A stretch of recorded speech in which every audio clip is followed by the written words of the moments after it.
is that? Oh, he lives. He's okay. Been out for a while, Wolf. What is this? I'm offended. Leek and potato soup. We've all been eating it. My grandmother's recipe. It's not poisoned, Wolf, says Baracus. Ah, says Sandy. Quite good, really. How do you feel? We all thought you were done for, says Benedict Wall. Waiting here for quite some time. I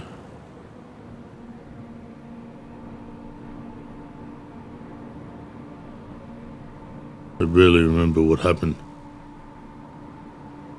Why remember? Says Kelpie, worried. Just because you're big and strong doesn't mean you have to put yourself in front of everything.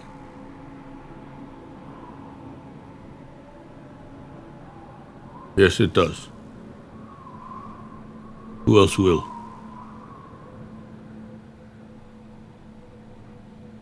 Boy, you're liable to get yourself killed thinking like that. Oh, Sandy soup. Yes, said Baracus. It's quite good.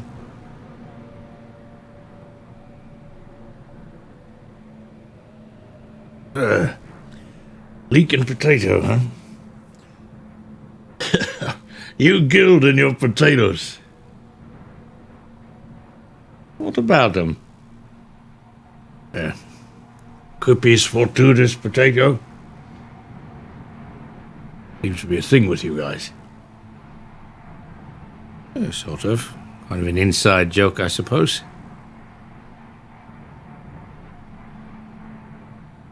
Joke, says Baracus. A joke that you take quite seriously.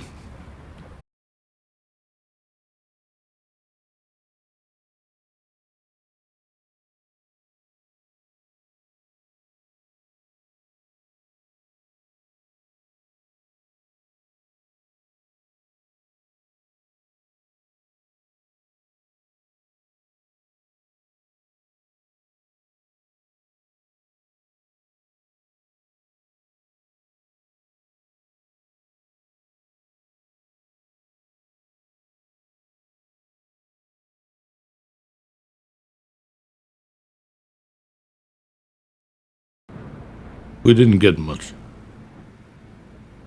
Nearing the end of our time, I caught a very large fish that my grandfather helped me pull in.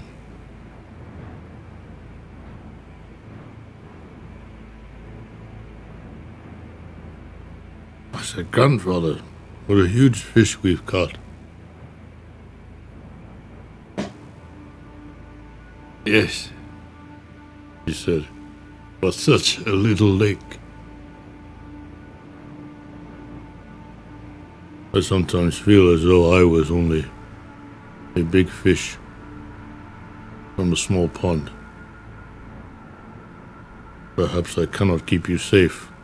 It's not your job to keep us safe, Wolf, says Kelpie, again concerned.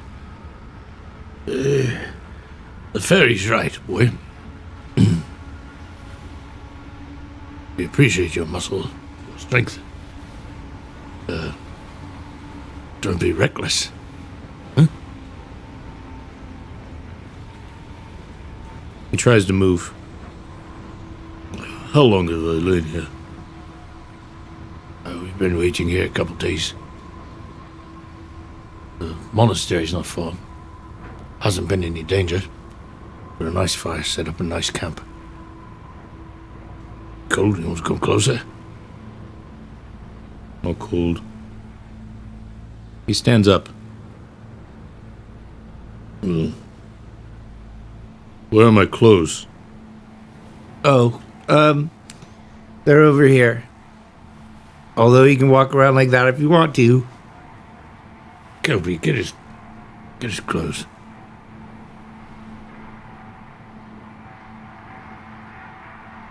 You're possibly half a day from the monastery.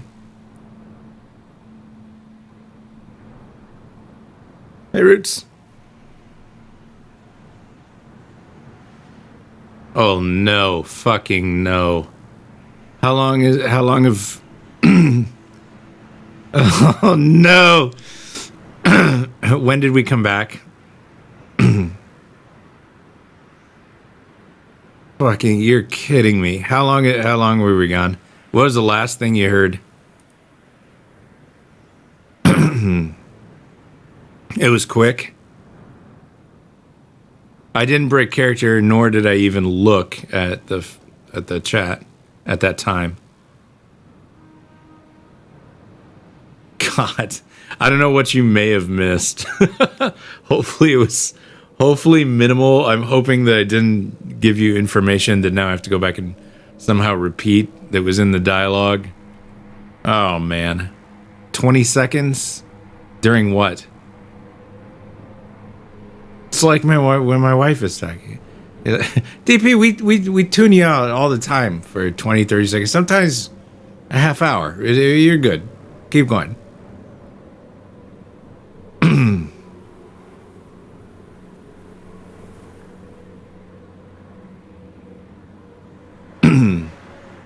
It was right at the beginning. Okay. Just the short version. Sandy is giving Wolf potato leek soup. Benedict made a joke about that, about Guild and their potatoes. And that being kind of a funny thing that Guild always seemed to have potato on them due to the legend of Quippy's fortuitous potato. And then Baracus made a comment about how it was a joke to be taken seriously, much like life. Benedict didn't really care for that and told him to go sit down and read a book. Wolf is worried about being a kind of a big fish in a small pond. Told a story about his grandfather. His grandfather took him fishing, and he'd caught a big fish, and his grandfather said, "Yeah, but it's a small lake." And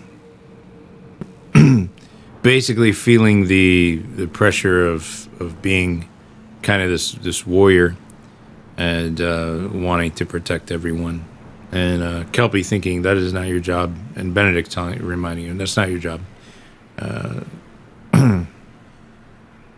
That maybe covers it. I said you are probably half a day from where Leon's monastery should be. So I guess maybe some time out of that, but that was the basics of the dialogue and the exchanges between the characters.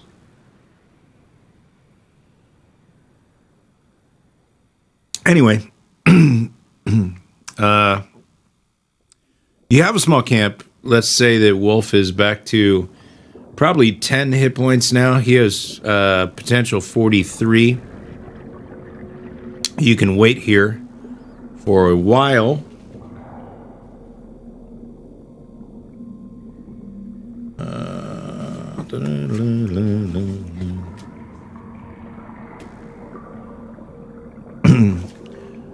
The thing is, you do not have a... I'm glad, yeah. Everybody else is in pretty good shape.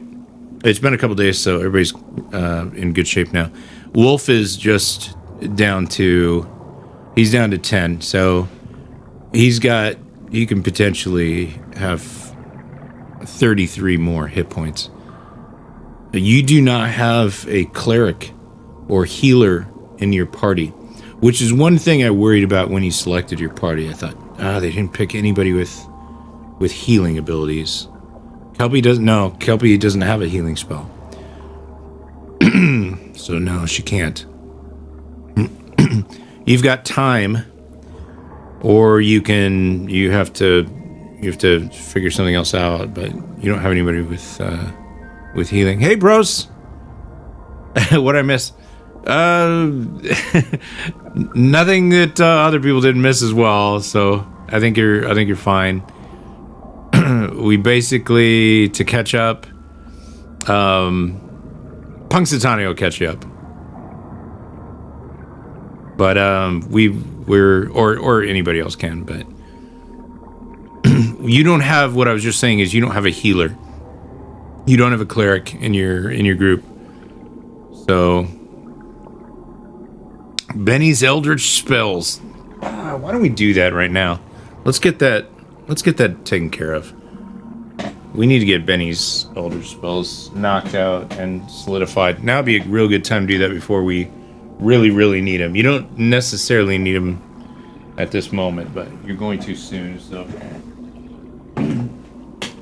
let's go ahead and figure that out real quick.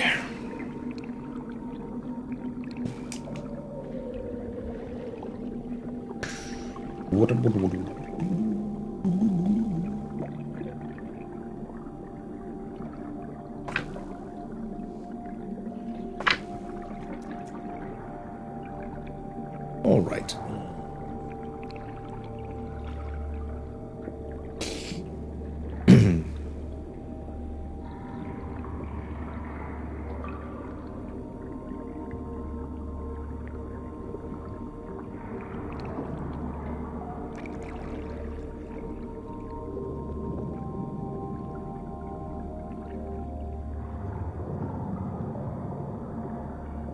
Okay. You'll have 2 cantrips, 2 first level spells that you can have at any moment. Your spells known 3, so you can really. Okay, so and these are wizard spells. So let me get you the list for those of you that don't have a book. So your wizard spells.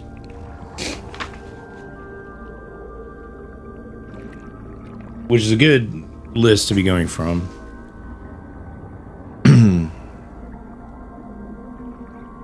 Cantrips. These are 0 level spells. 2 of these. There is Blade Ward, Chill Touch, Eldritch Blast, Friends, Mage Hand, Minor Illusion, Poison Spray, Prestidigitation, and True Strike.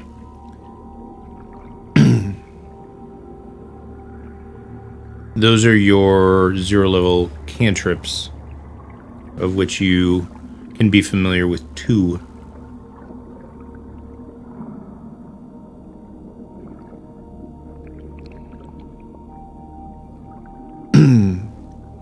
Benny doesn't have a healing potion. He does have a oil of slickeriness, but he doesn't have. I don't have a healing potion on him. Brute, you're in good time. If you have any questions about these spells, yeah, you can get it. Certainly, I was gonna say, like, I can read the exact spell to you. So, Eldritch Blast, basically a kind of almost like a video game magical blast.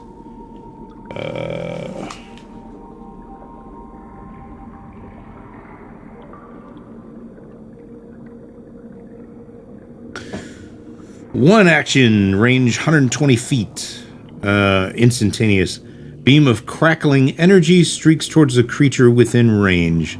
Make a ranged spell attack against the target. On a hit, the target takes 1d10 force damage.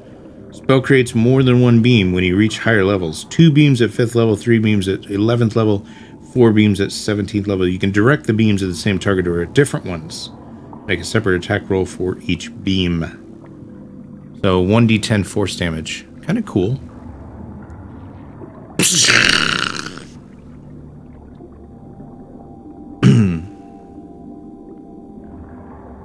Baracus does not have or use that, so.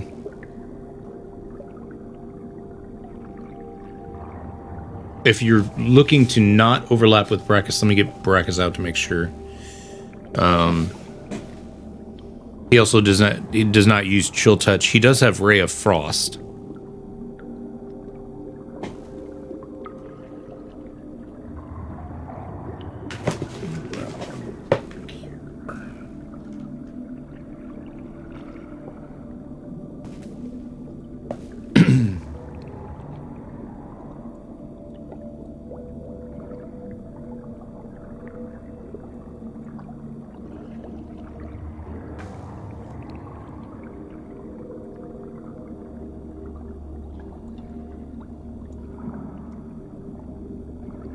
Chill Touch. Also, one action, 120 feet, duration 1 round. You create a ghostly skeletal hand in the space of a creature within range. Make a ranged spell attack against the creature to assail it with the Chill of the Grave. On a hit, the target takes 1d8 necrotic damage. It cannot regain hit points until the start of your next turn. Until then, the hand clings to the target. If you hit an undead target, it also has disadvantage on attack rolls against you until the end of your next turn. The spell's damage increases by d8 when you reach 5th level, 11th, and 17th level.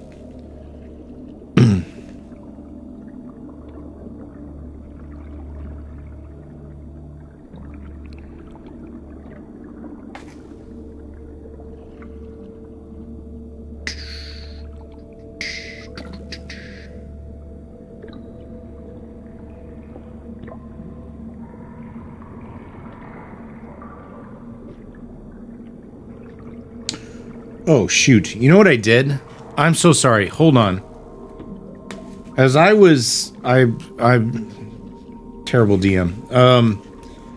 As I was looking at these, those are good, and you still... Here's the thing. You don't get Eldritch Blast. I'm so sorry. You can still use Chill Touch. I accidentally read the Warlock spell cantrips to you on accident. Just was not paying attention. So, I mean, the good... yeah, the good... Here's the good of it. Now, you still could use Chill Touch, but you get more spells that you can actually choose from. And they might be a lot better. Because you're using Wizard, and I don't know why I looked at Warlock. I just... right page, and so the classic feint. I'm so sorry. Yeah, here are your cantrips. Let me say those. Wizard spell cantrips: Acid Splash, Blade Ward, Chill Touch, Dancing Lights, Firebolt, Friends, Light, Mage Hand, Mending, Message, Minor Illusion, Poison Spray, Prestidigitation, Ray of Frost, Shocking Grasp, and True Strike. So a lot of what I read is there. The only one that's not there, I think, is Eldritch Blast. The one that you were like, let's do Eldritch Blast. That's the one you can't use. So my bad. That's like I think that's the only one that's on the list that you can't use.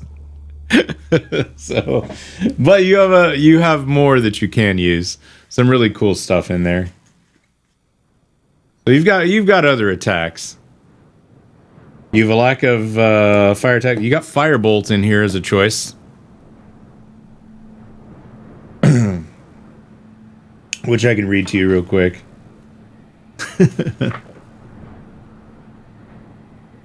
The Firebolt cantrip. Man, cantrips have changed a lot. Cantrips, back in the day, a cantrip used to be like so weak, like piddly stuff. You can actually attack people with cantrips now. Never used to be a thing. Now but now you can. Firebolt. Again, 120 feet, instantaneous. You hurl a mote of fire at a creature or object within range. Make a ranged spell attack, of course. On a hit, 1d10 fire damage. Flammable object hit by this spell ignites if it isn't being worn or carried. And increases by d10 at 5th, 11th, and 17th per usual. So it does the same damage that the Eldritch Blast does. It's just not a crackling lightning bolt. It's a fire bolt. So, you have an oil of slipperiness from the previous campaign. Also, your spell of true... Art spell, I'm sorry. Your truth serum.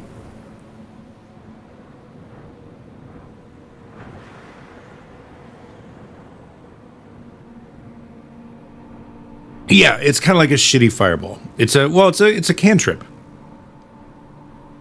So it's just like a it's just like throwing a ball of fire. The fireball comes around 3rd level, and that sucker's awesome. That's when you start really having a good time as a wizard. 3rd level for a wizard is awesome. That's when you get lightning bolt and fireballs and all that shit. That all comes a little later, but this is like the precursor to the fireball. It's like it's lobbing, you know. You don't have a healing potion. Nobody's packing one. I feel like Benny used to have one, and I don't know if you gave it to someone else, but I don't have it on there now.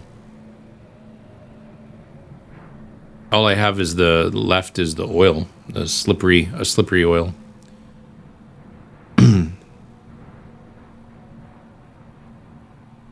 Baracus brew something to heal?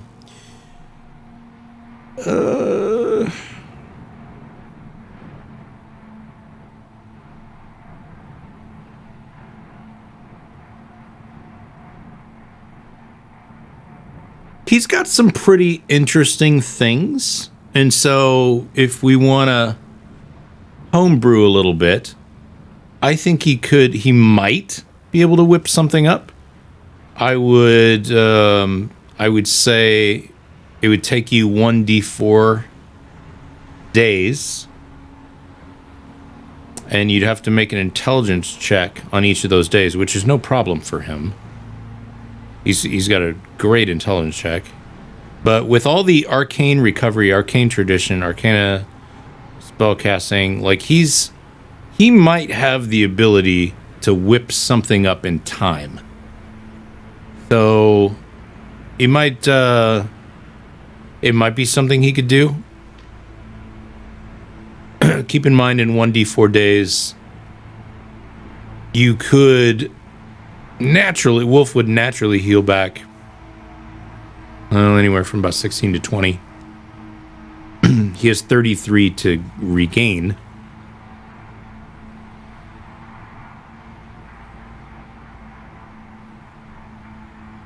A nature check for healing herbs from Kelpie.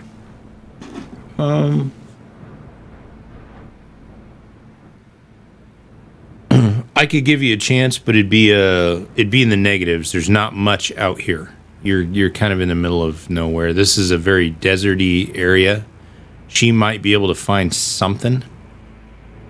I would give you a small percentage chance.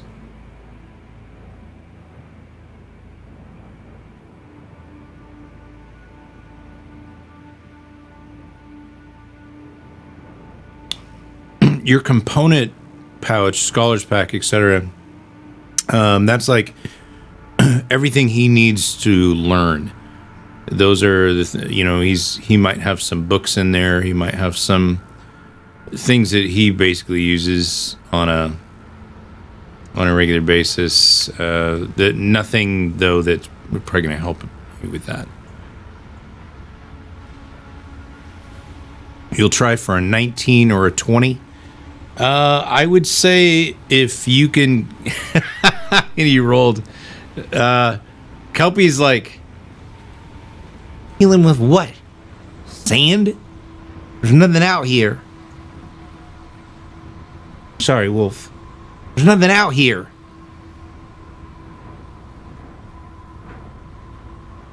I would have given you a little bit better chance, but a 2's not going to cut it for sure.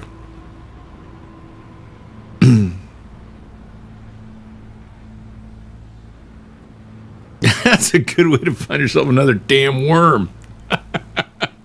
Start digging up. I think I found some. Oh.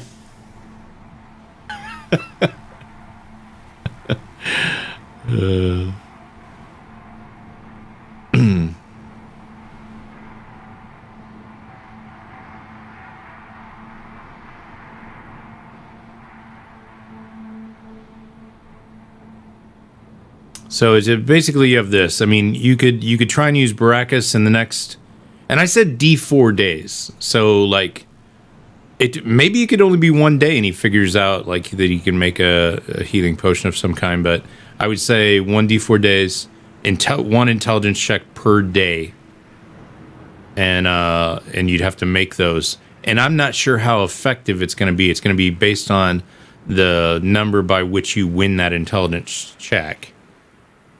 I'll give you a base DC or something, but yeah, nobody's got a healer's kit. You don't have a druid, you don't have a druid or a cleric or anybody. You don't have a healer in your group right now, which now you're now you're thinking, fuck, why don't we? Yeah, we should make sure that we get Benedict's spells done real quick. So why don't we try and stay on track? You're right, and get those knocked out real quick before we move on.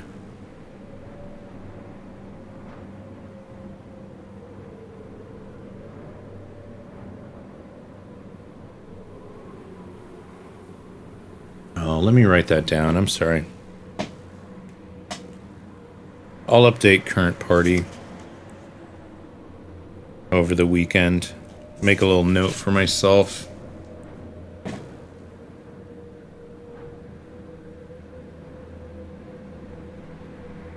Update current party. Discord.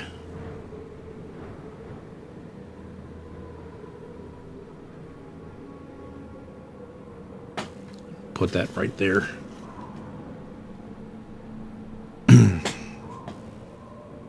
All right. I'll take care of it. So, again, you, 2 cantrips. Once again, Acid Splash, Blade Ward, Chill Touch, Dancing Lights, Firebolt, Friends, Light, Mage Hand, Mending, Message, Minor Illusion, Poison Spray, Prestidigitation, Ray of Frost, Shocking Grasp, and True Strike. What are you guys thinking? Ambulancer likes Chill Touch and Firebolt.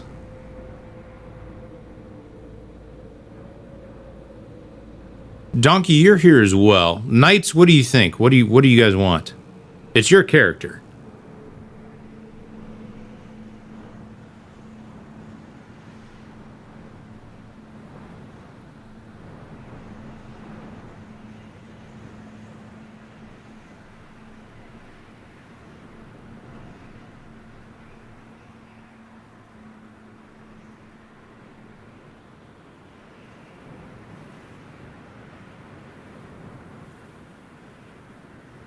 Chill Touch is kind of nice. I can actually work that into Benedict Wall's story pretty well.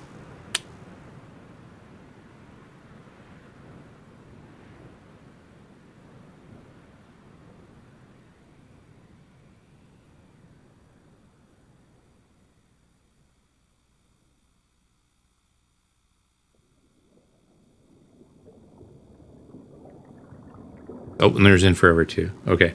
They're going to give you the green light, it looks like. So, Chill Touch and Firebolt, we'll add those.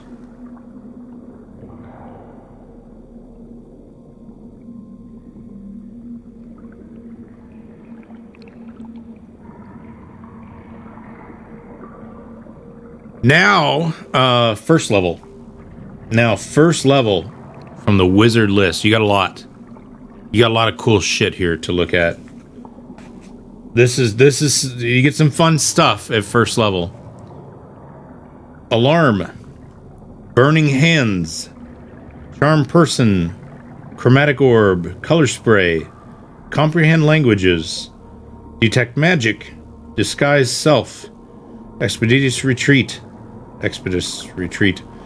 False Life, Featherfall, Find Familiar, Fog Cloud, Grease, Identify, Illusory Script, Jump, Long Strider, Mage Armor, Magic Missile, Protection from Good and Evil, Ray of Sickness, Shield, Silent Image, Sleep, Tashia's Hideous Laughter, Tensor's Floating Disc, Thunder Wave, Unseen Servant, and Witch Bolt. All of those are first level spells that wizards can perform. And he will get to do one of them. There's a lot. If you need the deets on one of those, you need some cookie skulls. Yeah, there's quite a bit. Quite a bit. If you want to keep him primarily, like his spells, mostly like offensive spells or, attack spells or possibly defense spells, I can go into some of that and tell you which ones you'd want to look at. Magic Missile is nice because it doesn't miss. And as you get more powerful, you cast more of them. It's not that powerful, but the fact that it doesn't miss is pretty nice.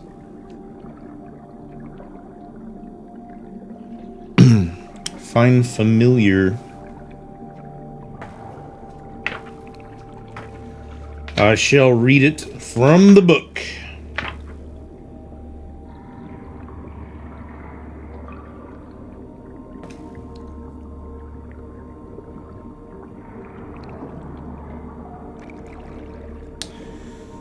Casting time. This is a ritual. Takes an hour to do this. Sometimes you'll have an hour. Range 10 feet. Takes a lot of stuff to do. This is a ritual, so it takes charcoal, incense, herbs, all kinds of other stuff like that. The duration is instantaneous. You gain the service of a familiar, a spirit that takes an animal form you choose. Bat, cat, crab, frog, hawk, lizard, octopus, owl, poisonous snake, fish, rat, raven, seahorse, spider, or weasel, appearing in an unoccupied space within range. I can just fucking hear bros rubbing his legs together just like a cricket. Just like, this sounds perfect. We won't have to speak to animals. We create the animal. Familiar has statistics of the chosen form, though it's celestial, fey, or fiend, your choice, instead of a beast. So it's not really an animal. It is a spirit animal. Your familiar acts independently of you, but it always obeys your commands. In combat, it rolls its own initiative and acts on its own turn. A familiar can't attack, but it can take other actions as normal. When a familiar drops 0 hit points, it disappears, leaving behind no physical form. It reappears after you cast a spell again. While your familiar is within 100 feet of you, you can communicate with it telepathically. Additionally, as an action, you can see through the familiar's eyes and hear what it hears until the start of your next turn, gaining the benefits of any special senses that familiar has. During this time, you are deaf and blind with regard to your own senses. As an action, you can temporarily dismiss your familiar. It disappears into a pocket dimension where it awaits your summons. Alternatively, you may dismiss it forever. As an action, while it's temporarily dismissed, you can cause it to reappear in any unoccupied space within 30 feet of you. You can't have more than one familiar at a time. If you cast this spell while you already have a familiar, you instead cause it to adopt a new form. Choose one of the forms from the above list. Your familiar transforms into the chosen creature. Finally, when you cast a spell within range of touch, your familiar can deliver the spell as if it had cast your spell. The familiar must be within 100 feet of you. It must use its reaction to deliver the spell when you cast it. If the spell requires an attack roll, use your attack roll and modifier. We do have Baracus's rat, yeah. We have Colby.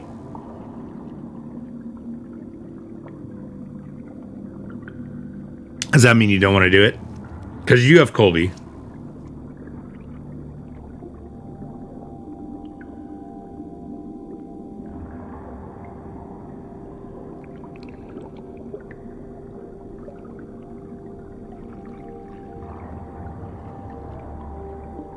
Colby's a little different, though. Colby is a construct, like a wizard's construct.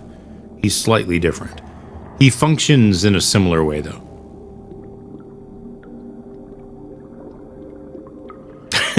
Spirit crab.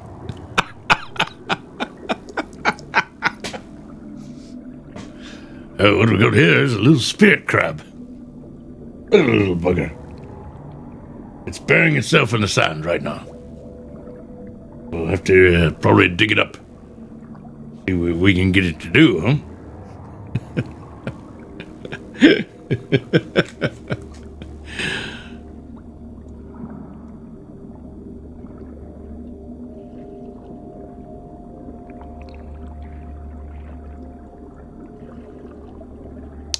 Featherfall is sweet and underrated. Grease pretty much underrated too. You get those are both very valuable. That's the cool thing. I mean, you guys got a lot of stuff here.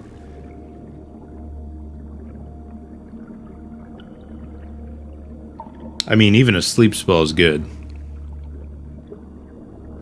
Sleep can be good because it knocks out multiple hit die creatures. Like it doesn't just make one person go to sleep. Sometimes you can knock out 2 or 3 creatures in one shot. Then you just walk past them.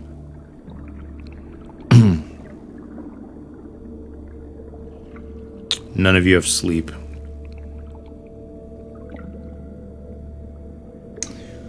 Comprehend languages. Yeah, these are other wizard spells. Comprehend languages can be really great.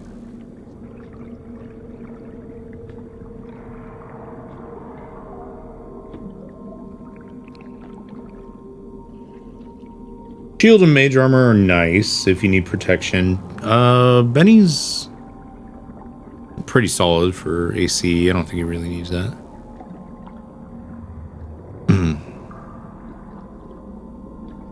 Thanks, Nick. There's a list there that you can look at.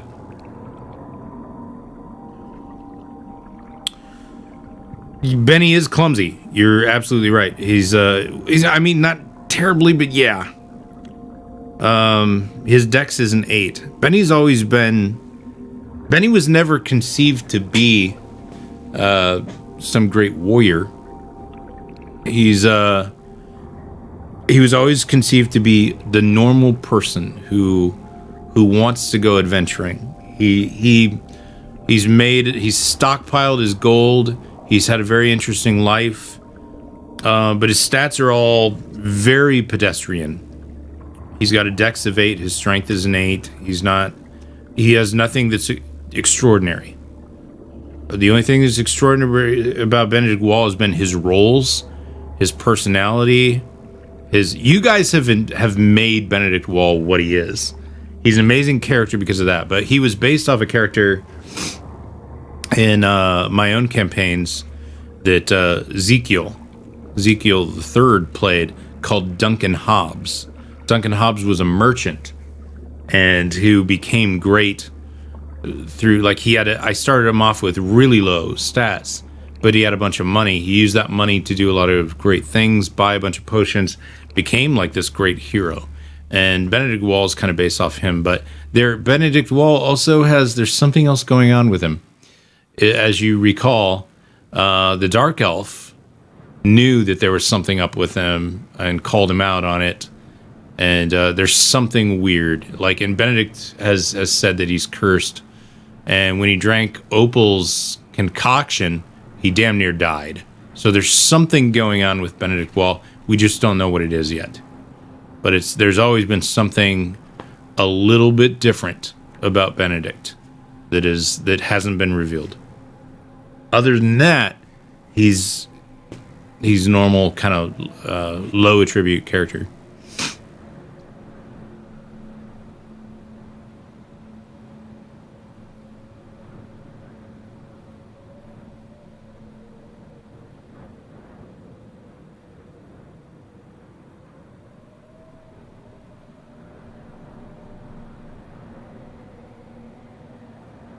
Millie's out.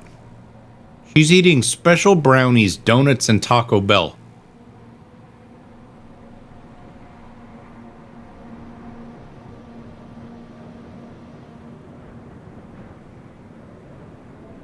I can read you the sleep spell real quick.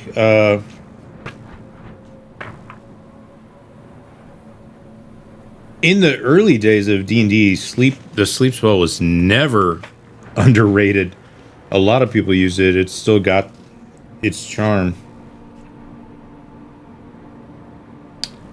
Listen to this. Casting time, 1 action, 90 feet. Duration, it lasts 1 minute. This spell sends creatures into a magical slumber. Roll 5d8. The total is how many hit points of creatures the spell can affect. Creatures within 20 feet of a point you choose within range. So if you were to go like 90 feet from there, from you, it can still fly out 20 feet farther. And then, starting with the creature has the lowest current hit points, each creature affected by this spell falls unconscious until the spell ends. So about a minute. The sleeper takes damage. So if you hurt the sleeper, or if someone uses an action to shake or slap the sleeper awake, subtract each creature's hit points from the total before moving on to the creature with the next lowest hit points, etc. So you can get multiple creatures with a sleep spell.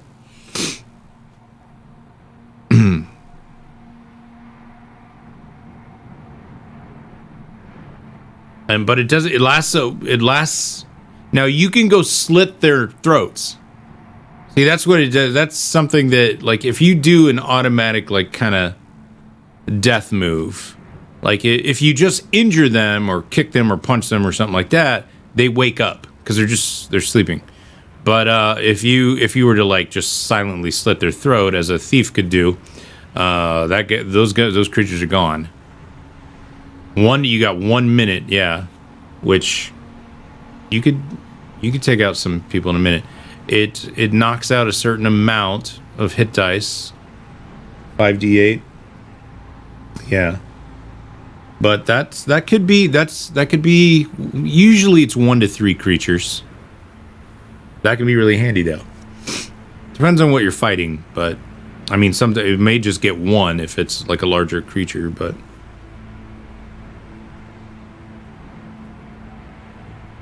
Oh, and there's Grease.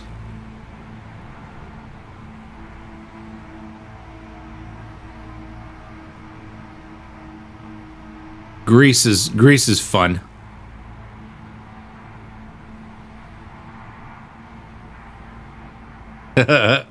Grease is just pure fun. Grease adds to a lot of, like, just crazy shit. 'Cause it's like, then people can't stand in it. It's just like, poof, down they go if they fail that. But if you got creatures with dex, it's not very effective.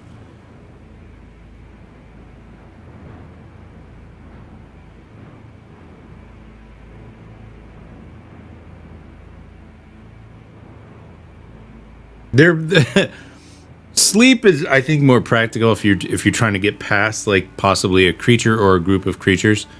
But Grease is a blast. It's just it's fun. Because if they're failing those decks and they can't even stand, it could be.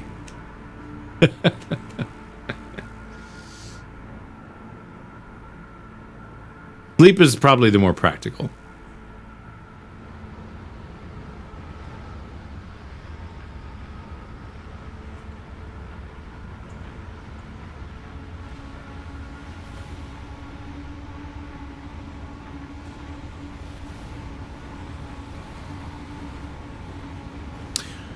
Another thing, yeah.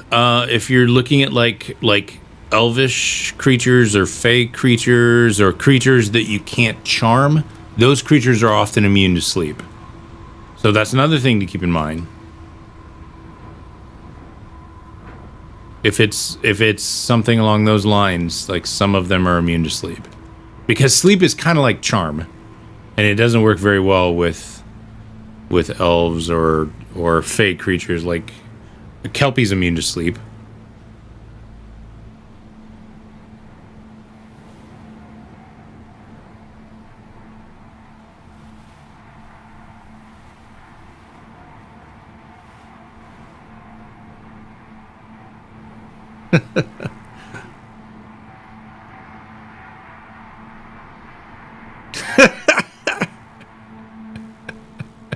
You guys are not going to let Benedict Wall live that down, are you?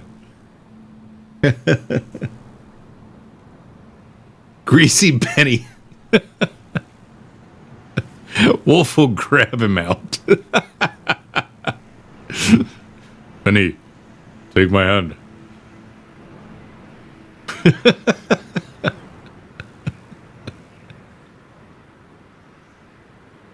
Benny, grab hold of my loincloth. Pull yourself out. Benny, grab the loincloth. You're so slippery. What would you guys like to use? Knights, it's up to you. Ambulancer leaning towards sleep. But it's there are more of you. In Forever and Donkey, you guys got to weigh in too.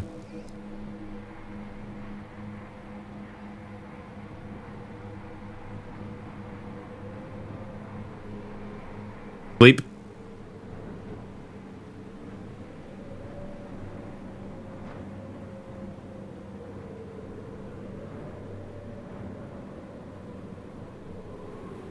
I don't know how knights work, but if it's a democracy, I think it's 2 to 1 there.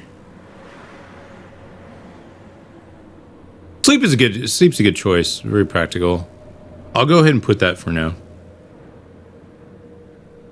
Because then we've got it down. Now we know what Benedict can do. All right. That said, sleep it is. Yeah. Let's put sleep. Sleep's good.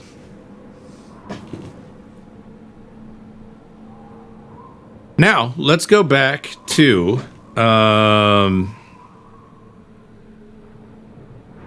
the whole healing issue. Wolf is at 10 hit points. He can gain as many as 43. Could be, I mean, that's definitely worth considering. It may be wise. Like he can travel. He can get up and he can do things on 10 hit points easy. But is it worth maybe resting him and getting those hit points back? Because he is your tank. You don't have anybody that has that kind of hit points in your party. Your hit points are pretty low overall. The closest one is Benny. Sandy's not bad, but he beats those guys by quite a bit. And his AC is high. He is your warrior. He is your... If you guys have to go beast mode, Wolf is the one you want. So, if you want to wait for him to be fully healed or research possible potions with Baracus, those are things you could, and possibly get a good roll off of Baracus, and then hit it with that intelligence check. He might be able to come up with a health draft that would help you. It would just give you a boost. It doesn't mean you'd be able to get full health, but he could come up with something that would help, and it would speed up the process.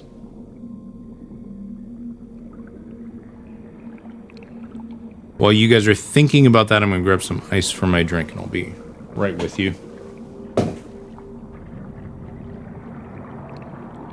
He's at 10 right now, but he's got a 43 potential.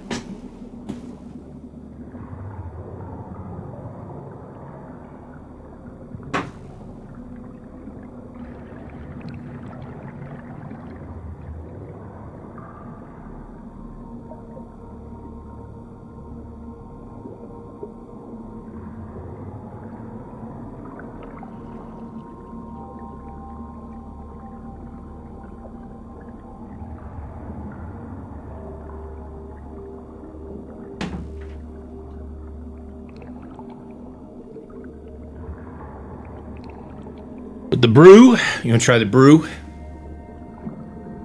Sounds good.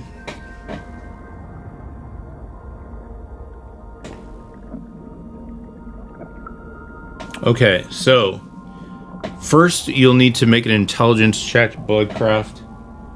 I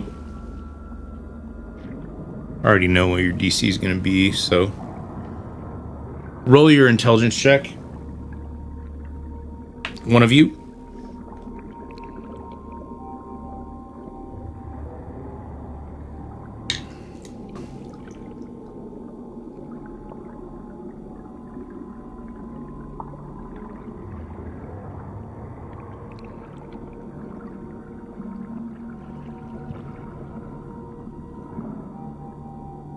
And that's why by one of you, I mean one of Bloodcraft. Nick, Misty, or Haytax, or somebody there.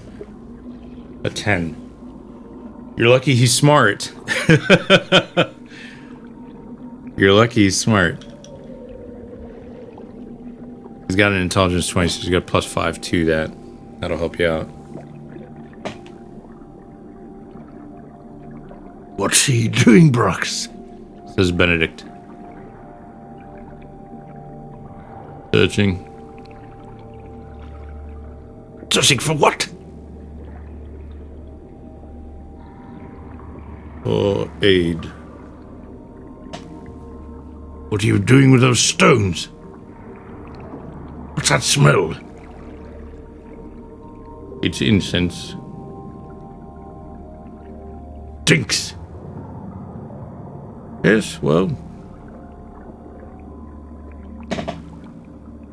What, he's saying I stink? I didn't say anything at all, Benedict. Fine.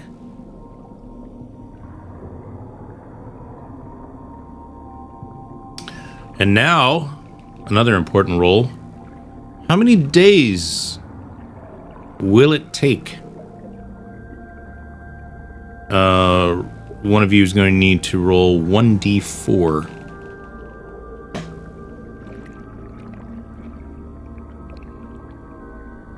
See how long it takes Baracus to come up with something. Hey, Tactical Viking, good to see you. 2 days. So, in that time, I'm going to give Wolf a natural healing. Rock Biters roll 1d8 twice, so 2d8. And we'll see what you can get off of that. Just for natural healing. This is going to take 2 days for Baracus to come up with something, but in that time, Wolf can potentially heal 2d8. And Rockbiters will roll that.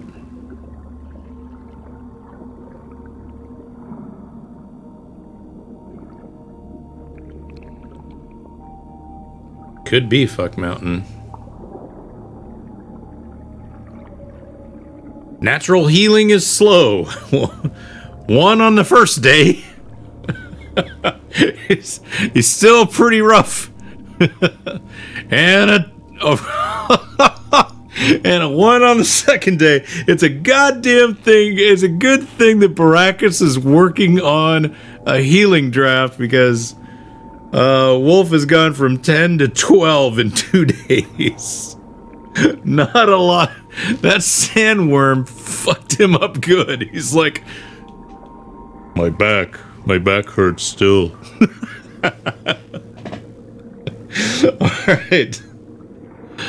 All right. Now Baracus has come up with his own magical healing draft. Okay. So the magical healing draft, this is what this does. Fuck this die. So the magical healing draft is so you'll roll 1d4 again, and it'll be it's how many d8s worth of healing your magical draft does. So try and roll a 4 if you can. But it will give you, if you roll 1, it's going to give you 1d8 for a healing draft. If you roll 2, 2d8, 3, 3d8, etc. And then you're going to have to roll the healing draft. But and we'll let Knights give that. But as far as the healing draft itself, Baracus will do that. So Bloodcraft, roll 1d4. and try and get a high number. And if you get what you get, and you don't throw a fit.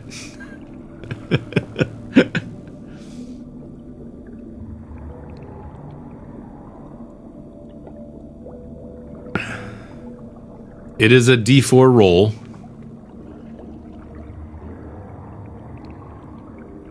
And you'd like to get a 4 if you can.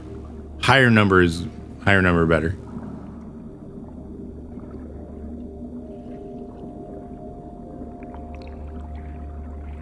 A 2. So it's 2d8 is what is the healing draft that he was able to craft. So now, as far as how that works on him, rock biters, you will roll 2d8 and you will heal 2d8.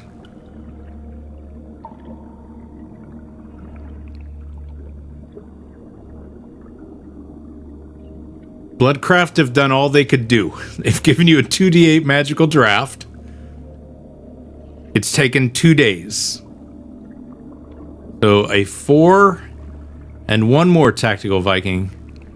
A 7. Not bad. Not bad. So 11.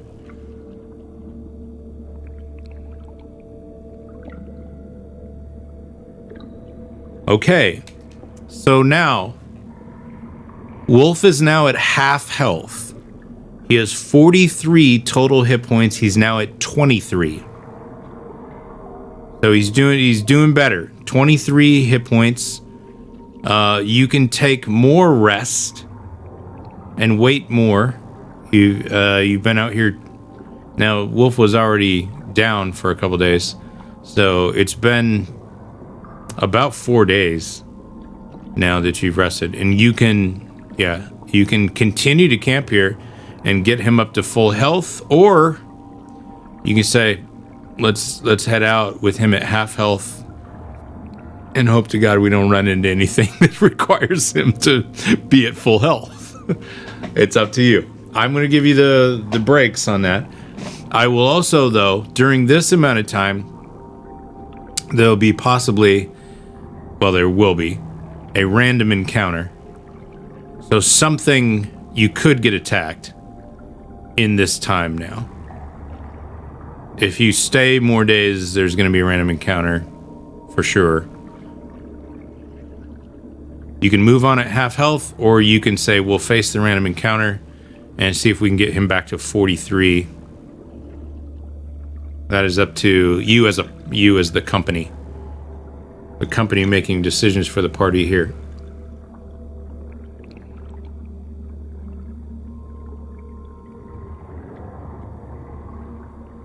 Yeah, it's half-day travel, but you don't know what you're going to meet there at Leon's monastery. Who knows what's there? You're not going to heal in half a day. It takes a full day for me to give you a recovery die.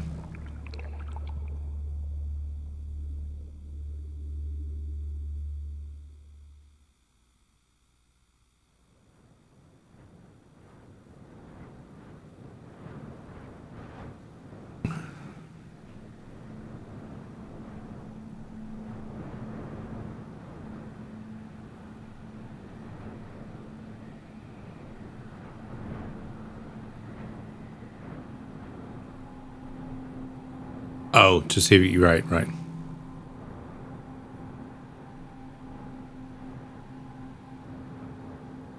It's a half day. You fast traveled to this land. You can't fast travel a half day. I mean, it'll just be up to my storytelling. You're gonna get there fast enough, trust me. But it's just, do you want to get there with him at 23, or do you want to get there with him with more hit points? And risk a random encounter. Random encounter doesn't mean you're necessarily going to be attacked. Random encounter means something's going to happen in that time.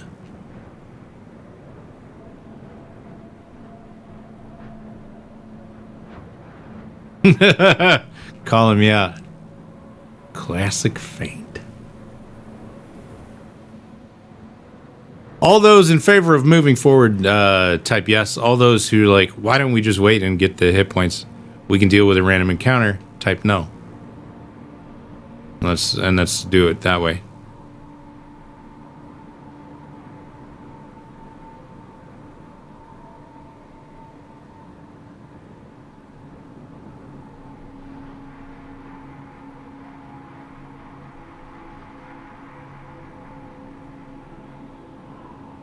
Gonna go crazy if we just keep sitting around.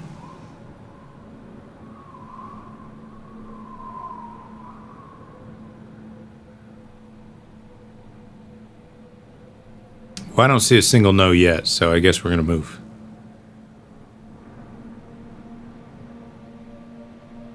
All right, let's move.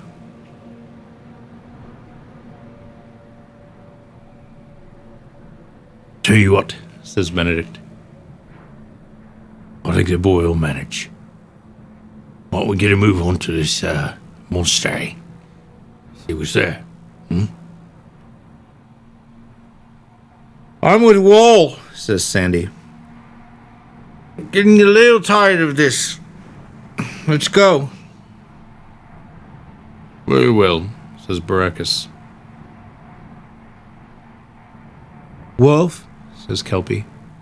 You feel good enough to go? Of course. Make our way there. Everybody begins to head north. Sands kick up, and it becomes a little harder to see. A lot of you, when you're traveling, you have to shield your eyes a bit or look down, hand over your faces, but all the time getting bits of sand in your eyes, and it seems like your eyes are always bloodshot and sometimes streaming tears as you move forward. It's not that hot. In fact, you've kind of gotten used to this area where it's a little bit of the desert. Benedict Wall is perfectly used to it, and Sandy's used to it because they both come from the Saracen Desert. So it doesn't bother them quite as much. The air gets pretty cool at night, but this is only half a day's travel. You guys were ready to go before lunch, so you picked up and took off. Pretty easy trek.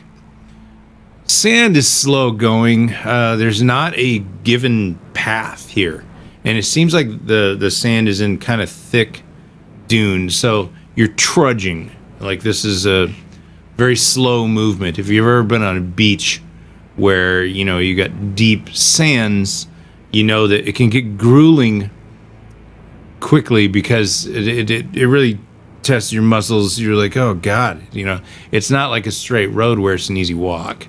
You're constantly pushing and sliding a little bit as you move forward. So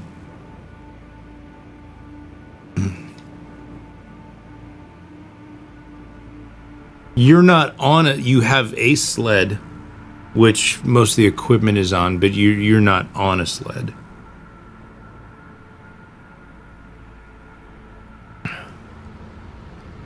Half a day's travel has become arriving late into the evening, but you've arrived when you see these tall pillars jutting out of the sand. It's a big area.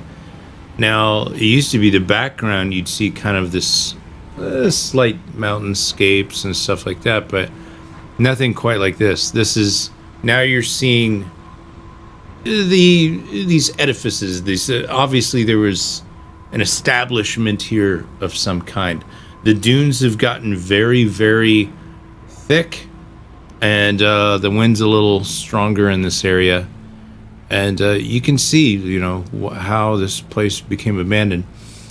The thing that's somewhat alarming is in some of these really high structures that are coming out of the sand, there are dots of flame or light coming from what would have to be windows. And Kelpie, who probably has the best eyes among you, can look up there and see, and maybe Barakas, that There are fires inside or torches inside. So the place is lit. It's not completely unoccupied, which you thought that this place was abandoned. But who would light those?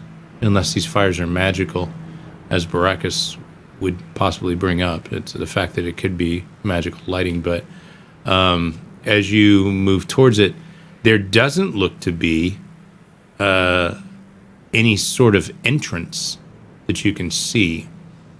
There's looks to be kind of a courtyard that might have been buried, or it might even be that most of this place was buried and that you're on top of a building, or that you're at least halfway up a building, some structure, and that there's just no way in from here. But it seems like there's a little, like that somebody has tended to these grounds, and you heard the monks had abandoned it long ago, but perhaps not. As you approach and get close, you hear a voice. Hi! Hey!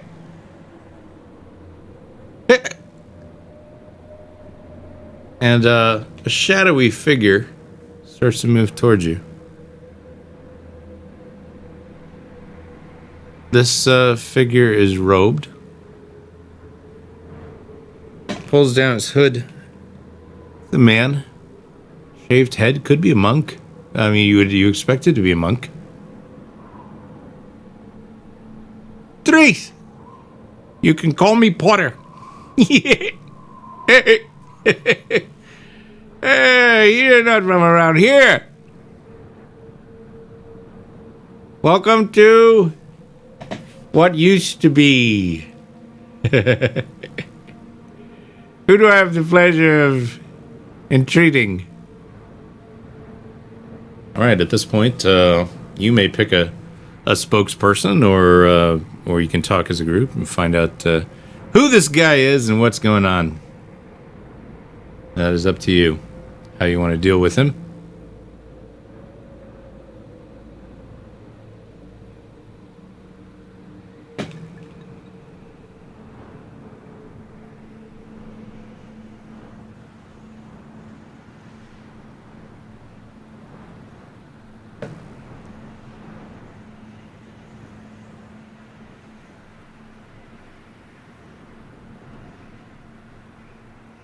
Well, don't all shout at once.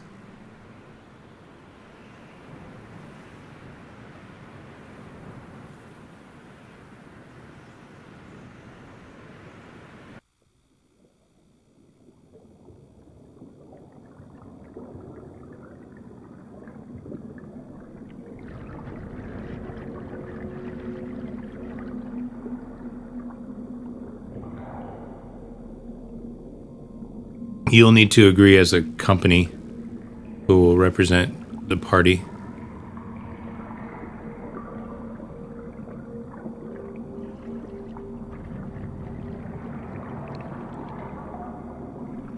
There's a nod towards Kelpie, a nod towards Baracus.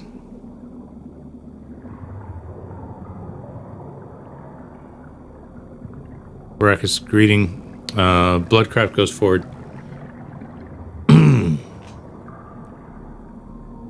My good man, my name is Baracus. These are my friends.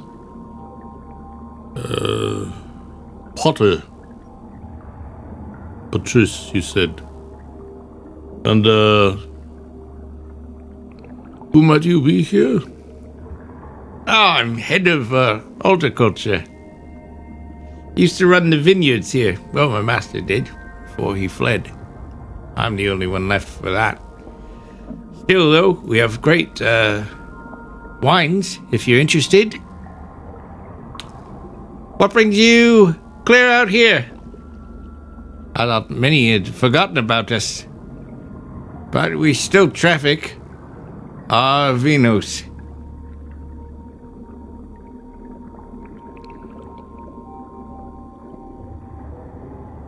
Barakas turns around.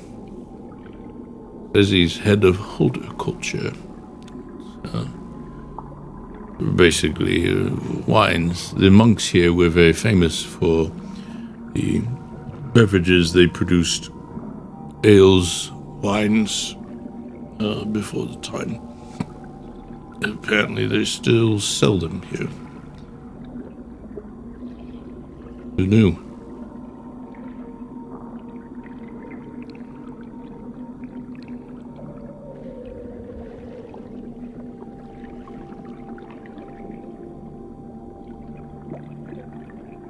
Blood wine? Grapes grow in the desert. Have you seen any wine vines? No. You don't see any wine vines. You don't see anything that would make you think there's a vineyard here. I mean, maybe there was a vineyard here long ago, but how in the world would you have a vineyard out here in the desert? You don't see anything that would lend itself to that. But you also know that this wasn't always desert. In the last couple decades, sands just stormed in and it's like buried this place. That's what history tells you. And so it was a vineyard. He says he's still got wines, but perhaps they have them barreled someplace, secret. And this guy's in charge of them, or I don't know.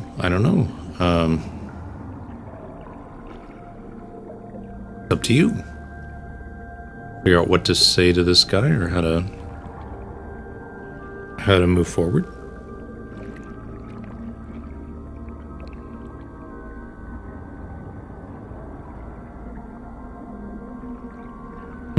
Wolf gotta try some of this wine. A couple of monks or clerics that used to create water irrigate plants for limited crop use being eaten.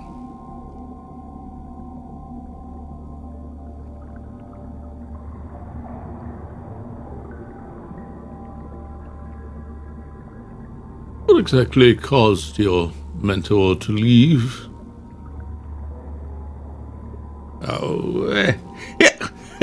What caused any of them to leave? You know, everything upended itself.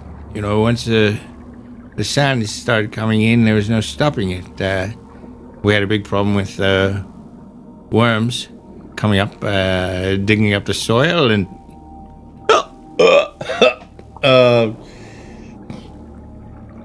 most of the temple really, everyone moved, the whole order, everyone is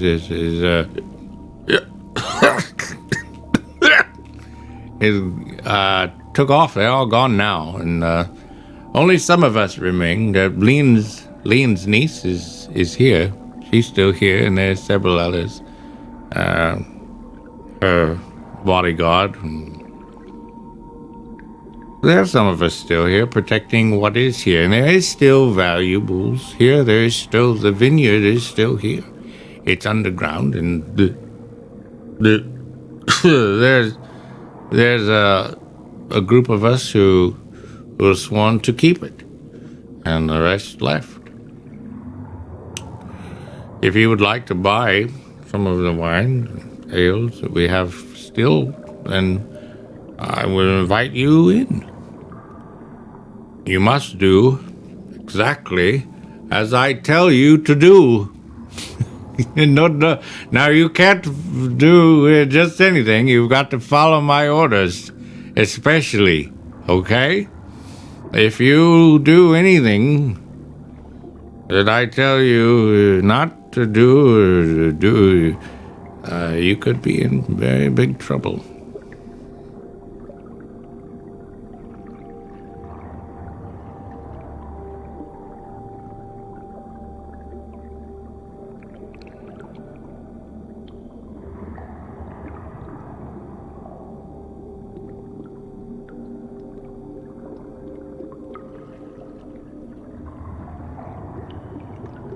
I want to try some of this wine.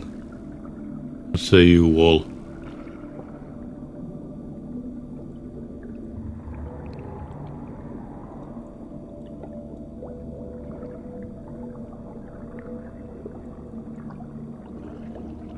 Knights will have to answer for Benedict. I can't answer for him. I can only give you what you guys want Wolf to say.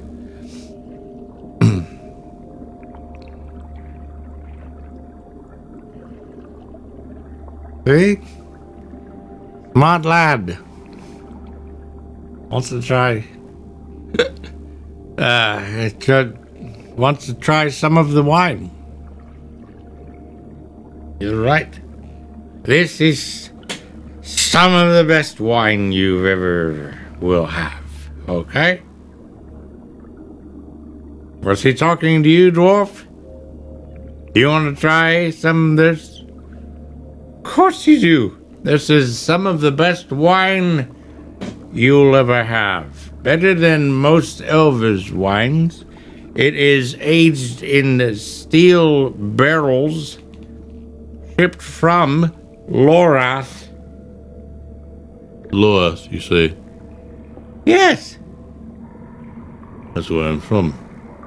You're from Lorath? These come from Blade's Edge. That's where I come from.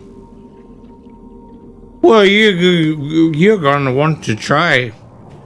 Your friends sent us the barrels that we used to age the wine in.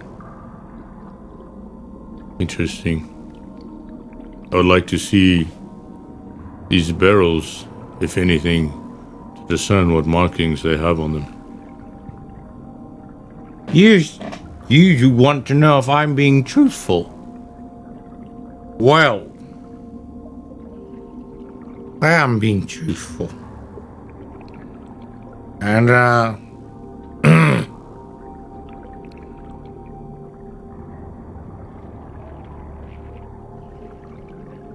that's all. I lost my train of thought.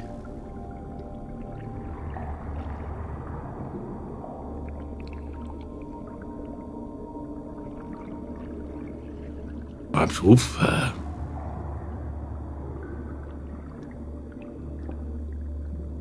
So, what must we do to accompany you down to see these barrels and sample this fine wine and ale that you claim?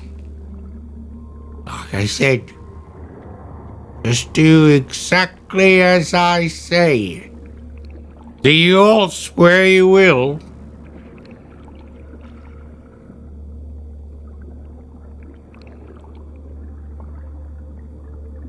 Do you?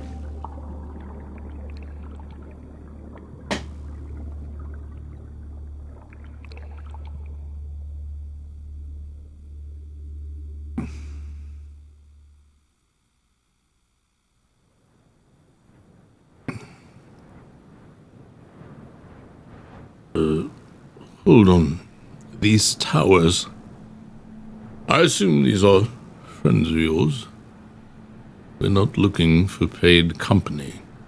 Asking us to trust you is quite the order.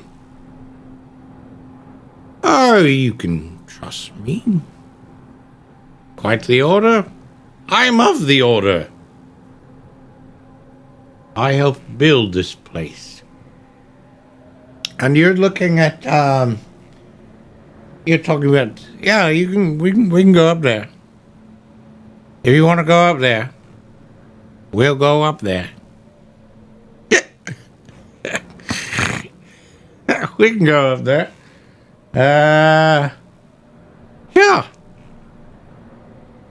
Now just come follow me. Follow me. And he leads you to a kind of large open area where there is the remnants of a circle. And he goes to the middle of that circle, and then you see that there is he's kicking aside sand, and there is a block of it looks like it might be sandstone, but a rock of some kind, and he places his hand on it. You would not have seen this, but once his hand is there, you can see there's a discernible kind of almost like a key that he turns with his hand. Once he does that, the sand and the rocks lower. Some of the sand seeps over the edge, but it drops down a little bit. And he says, "Come with me, all of you. We can all fit right here. We'll be going down. You see, the entrance has been long since covered up, so we're going to go down, and then we'll head into the temple itself. And you can trust me."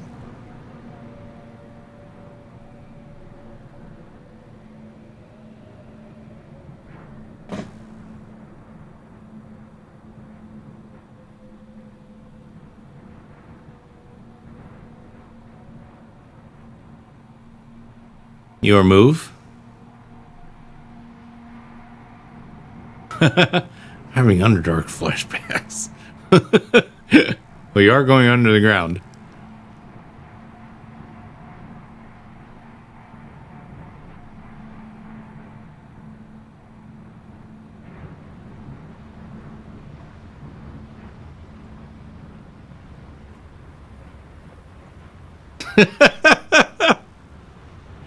Kipling. I trust anyone that drunkenly says, "Trust me. Trust me." Yeah.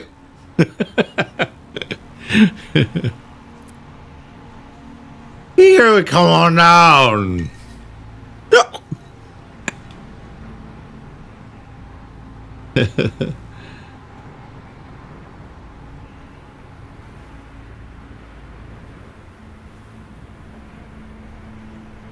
Why should we trust you? You're obviously drunk, and this seems like a trap, friend.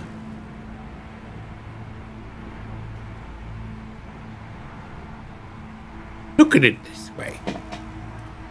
You have horns on your head. You're a child of the demon. Why should I trust you? There are more of you than there are of me. Yeah. Here's a gift to you. From me. Catch. Terrible throw. Lands at Baracus's feet. Hurry, pick it up.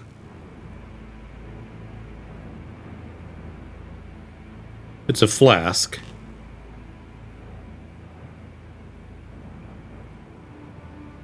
What's in this? This is what I'm drunk on. And once you taste it, there is no going back. I mean, you will pay any amount. Just try some. Look, I am the best salesman ever to be. Try it and you'll see. Now listen, just one of you try it, okay? Just one. And you can help convince the others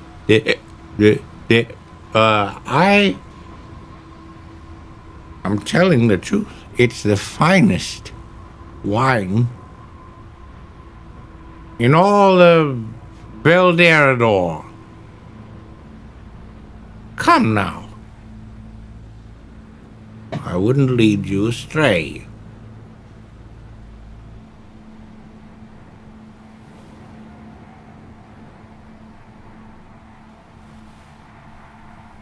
Oh, you certainly do have checks you can use. Characters with your highest wisdom to be able to perform a good insight check would be... Is it really? Hold on. Highest wisdom in your party is Baracus, followed by Benedict Wall. Baracus and then Benedict Wall. are your wisdom checkers. I will allow you to make one wisdom check using whoever you choose. They are your best equipped. Benedict Wall with a wisdom of 13. Baracus with a wisdom of 15.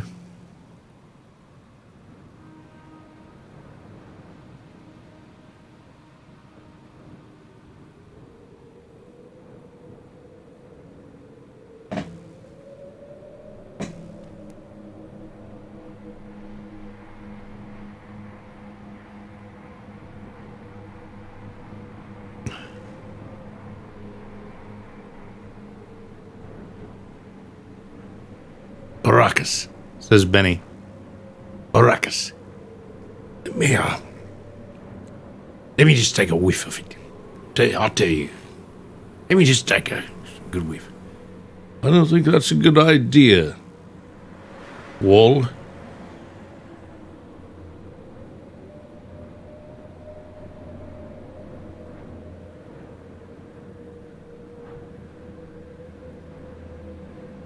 Baracus himself uncorks it, smells it. This is based on Misty's roll now.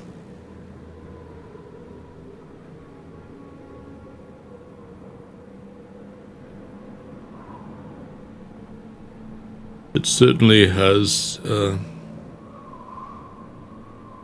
alcohol in it. But more importantly, he looks at this character in front of him. The character called Patrice or Potter. Insight check. Hard. This individual is sincere. This individual believes whatever it is he's saying to you. He does not seem to represent any malintent. He really does want to take you somewhere or show you something. He's really sold on that. He doesn't seem to have any harm inside of him. I know that doesn't help a lot. Because you could be like, well, fuck, maybe he doesn't. But what if the thing that's driving him, what if the thing he's tasting is like got him wrapped up? Yeah, it's like, so what you detect on an instinct roll is that he's sincere. He's very sincere. Like he doesn't wish you any harm. He's not a malevolent character. You don't think that he's lied to you. You didn't give him any truth serum, but you're not detecting any lies in his character. Baracus thinks he's being truthful. And he's not, like, as you look around, there's the only reason to be suspicious is if this guy is beyond his means. If he is trapped or charmed by something, I mean, that could be something totally different. But this guy does, like, he is thinking he is the horticulture person here. He's talking about the vineyards. He's like, his history's been accurate. He's talking about how Sands came and buried this place. He's right about that. He says he's got friends up there in these towers. He's ready for you guys to meet him. But it's still, see how it does help, but it doesn't help. And that's kind of where you stand with an instinct check here, or basically an impulse check with a wisdom. You're not sure, but he definitely, you don't recognize that he is trying to hurt you in any way.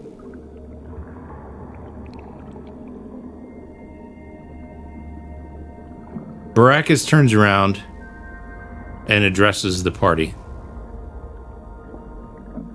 I think he means well. I don't know if he's well.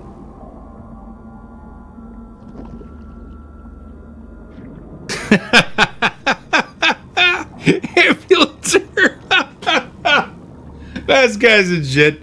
He's a fine scratch because I just don't let him use the bathroom. He's all right.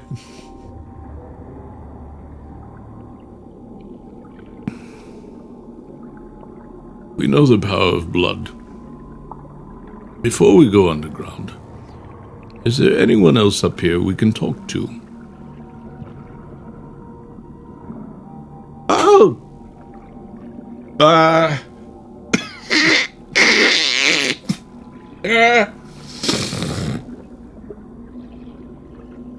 No.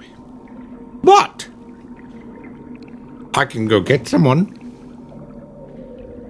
And, if you promise to wait here and not to leave, I'll go and get someone who can come up and talk to you. But you don't go anywhere. You stay right here, okay?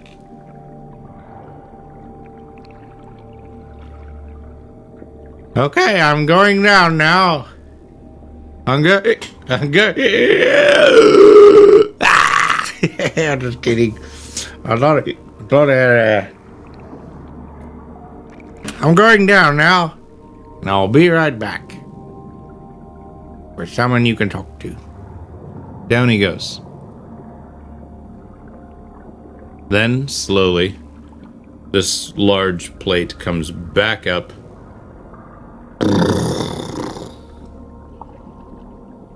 And it's almost invisible. I mean, had you not seen him grab hold of that rock and turn a part of the rock, which Benedict is looking at now, because he's interested in engineering, and he's like, how does that work? You can see Wall taking a close look at that and thinking, how does that work? It's virtually invisible now. Like, he's totally disappeared.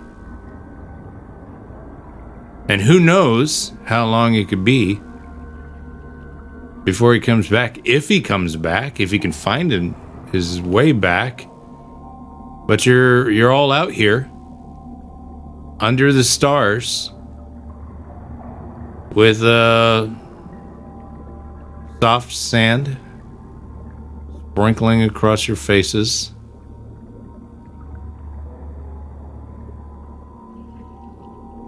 I don't know about this, Says Kelpie. Will we set up camp and wait for him, or like how long is he gonna be? Sandy says, Oh, just give him time. Just give him time. He's had. Yeah, but I trust him. I think he'll be back. I mean, get comfortable. Get comfortable. It may be a while, but I think he'll be back.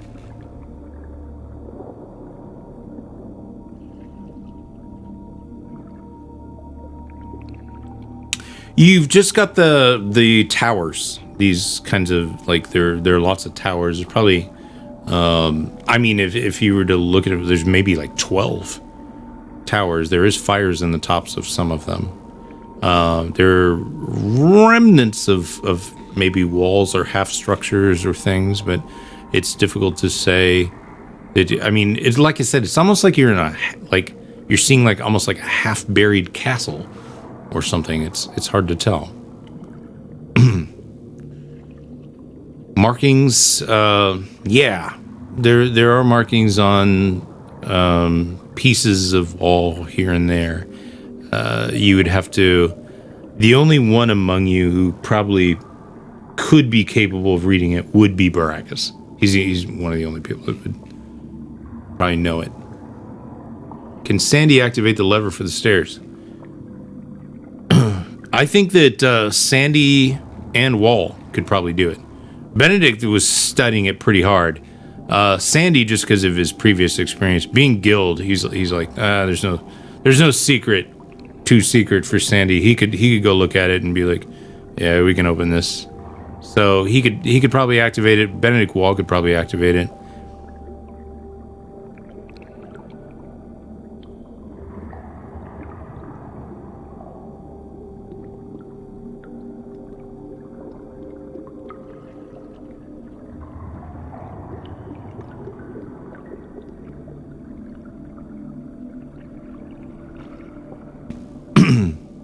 Baracus is still in possession of that flask. He does still have the flask.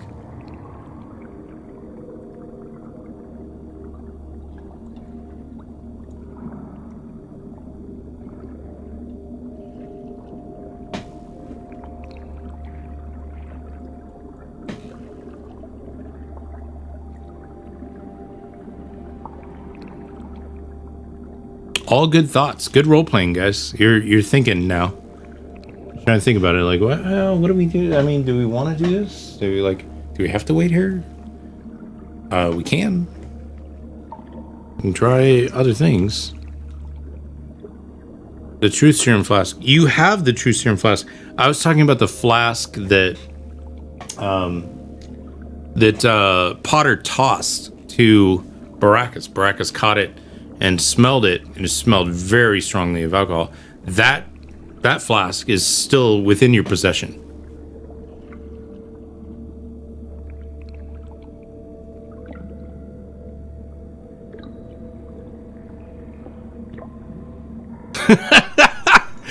Betty, try it.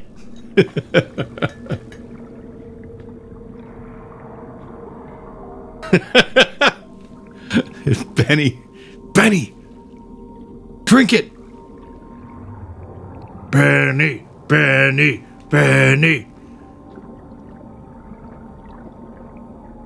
Knights might have something to fucking say about that, though.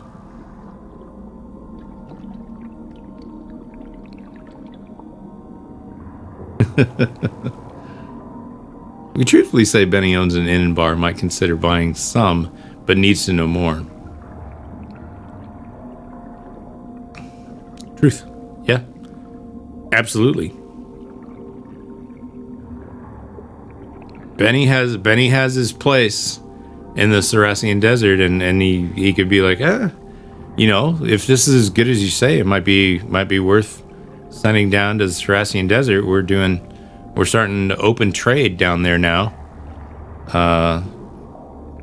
In Otera, and would it be maybe it's something we want to carry? Give you guys some business. He could absolutely pitch that. How do you know more, though?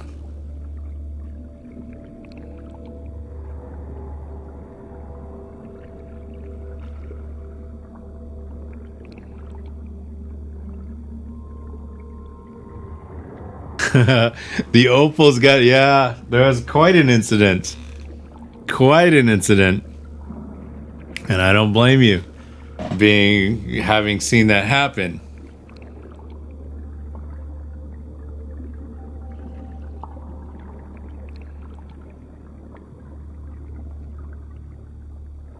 Very good question. Why doesn't he want you to move?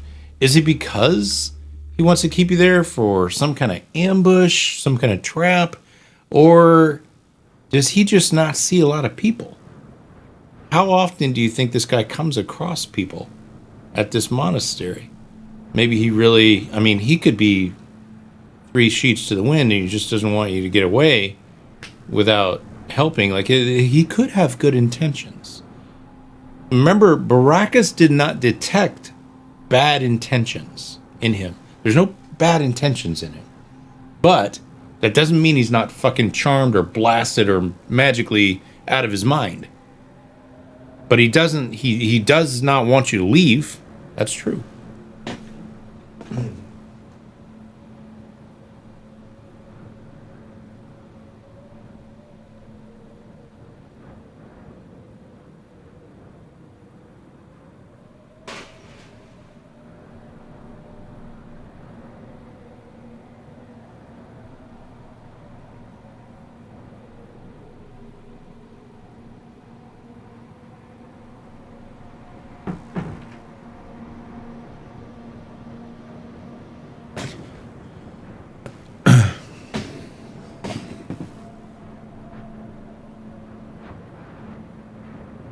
Okay, listen.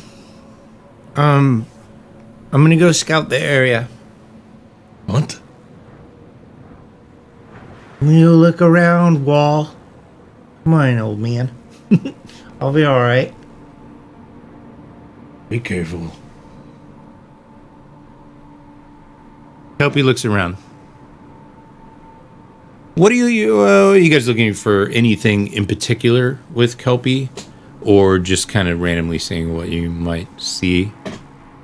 I mean, she goes around. She sees basically what you've seen, but up close. There are, as she comes up close to towers and stuff, looks around.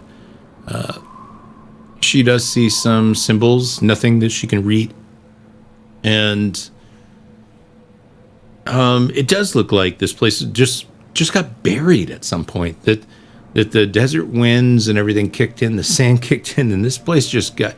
It's just like a huge sand dune covered most of the place, and apparently it's been like this for at least the past 20-25 years. Like, trade stopped coming out, the monks left. They were like, there's nothing we can do about this, and they all left. Kind of destroyed business, but apparently not everybody left. She's not seeing anything that looks, threatening or out of the ordinary. It looks like, everything's pretty much the way I've described it. She doesn't see anything out of the ordinary.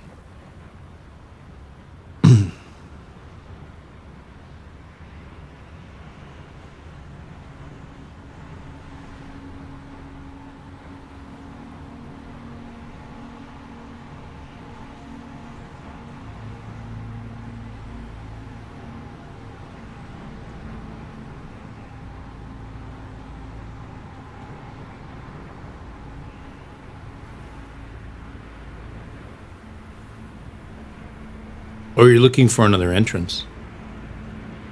Well, going back to Kelpie does not find any other way to get in without a perception check. That would be a perception check using her wisdom. She has a 12, which is a +1. You can make that roll. Rock biters. Perhaps she does see another way to go up into the towers or down under the sand.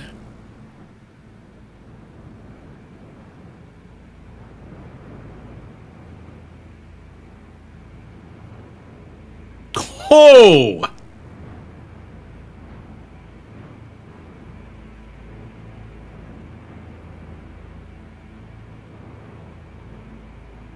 Well, what happens is Kelpie points out the obvious when she comes back. Hey, guys. I mean, we can wait here. Or I can just fly up there into one of those tower windows. I'll tell you what's inside. They're high up, but I fly. Sometimes you guys forget that, huh? You want me to get in here? I can get in here. But I don't know if I can get out.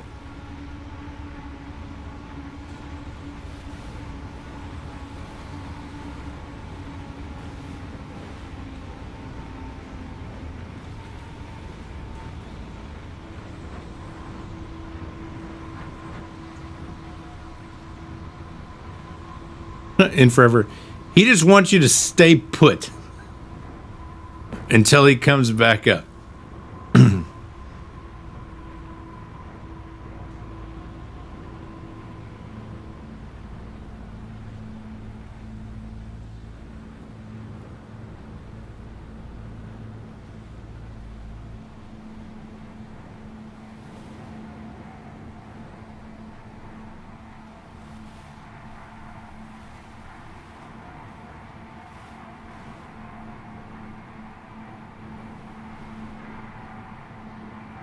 It's a good time for a poll, huh? How about a poll?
No, ambulance or rope trick would not help. The windows are too high, and that the rope leads up into basically like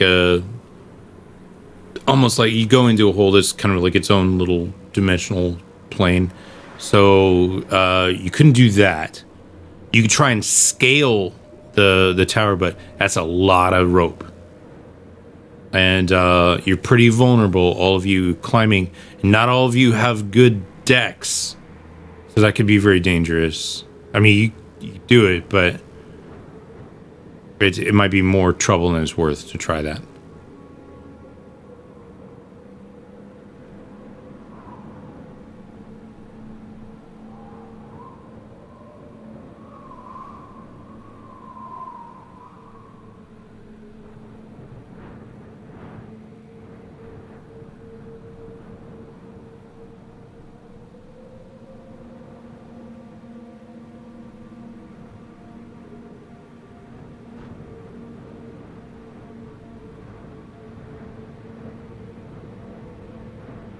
You don't have a spider climb anymore, and nobody has a spell.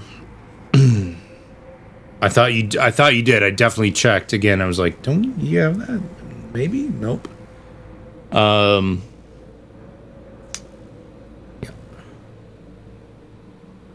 It's just too high up, ambulancer. You got to be able to target it, and it's out of range.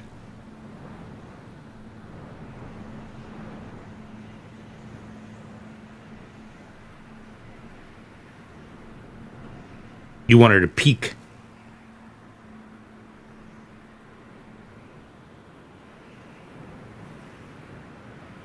It would be a lot of rope. And like I said, like that's a lot of decks to get people up there.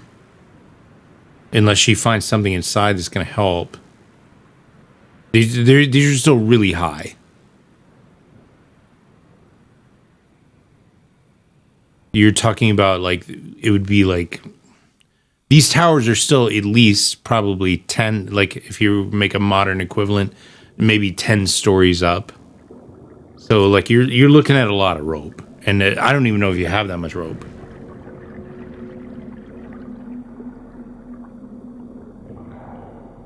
You'd have to tie tons of rope together, and then all of you hope that you can make a dex check to climb that high.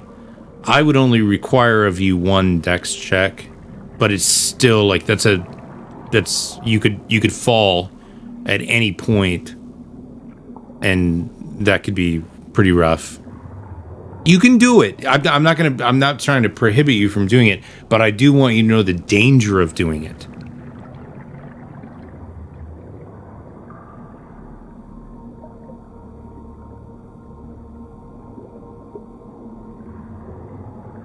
It's not going to it wouldn't happen quickly.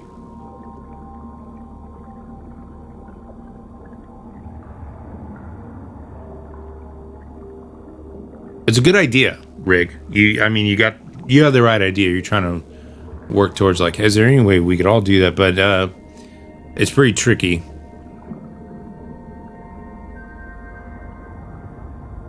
I'm not telling you the rope is out. I'm just giving you the fucking facts. As a DM, I'm giving you the facts. Like, I don't want you to do something and say like, well, you didn't say. I was like, well, I'm gonna say like it'd be rough. Absolutely is the vote. So you want Kelpie to do it, to take a look. At the very least, get her to fly up there. So I'm going to go ahead and do that based on the poll. She goes up. Or is about to. No, wait. Before she goes invisible, Wolf grabs her. Kelpie, you don't have to do this. Please, be careful. You're telling me I don't have to do this? You who were just talking about earlier how you have to protect the party. You know what? I duties too. I have to protect the party.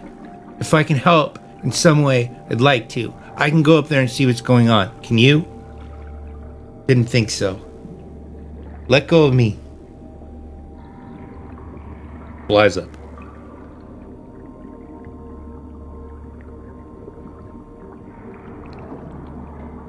Everybody watches. Oh, God. He pops up to the window, looks in. She's teeny tiny.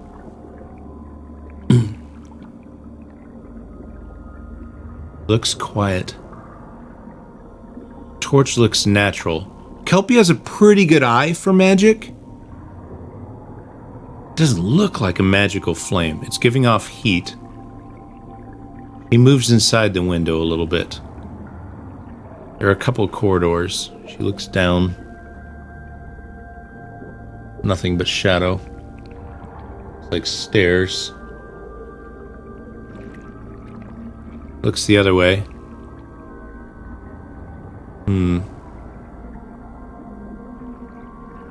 Flies towards the direction of the flame and past it.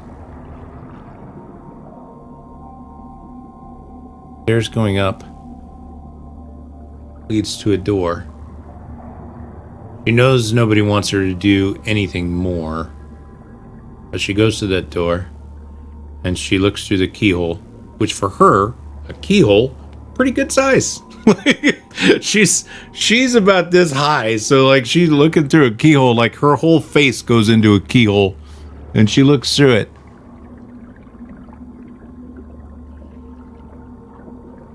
She hears some sounds. Sounds like dishes, plates. You see someone walk past. Someone in a robe, hooded, carrying a dish. Watches that same character walk back. You can hear a little bit of a discussion.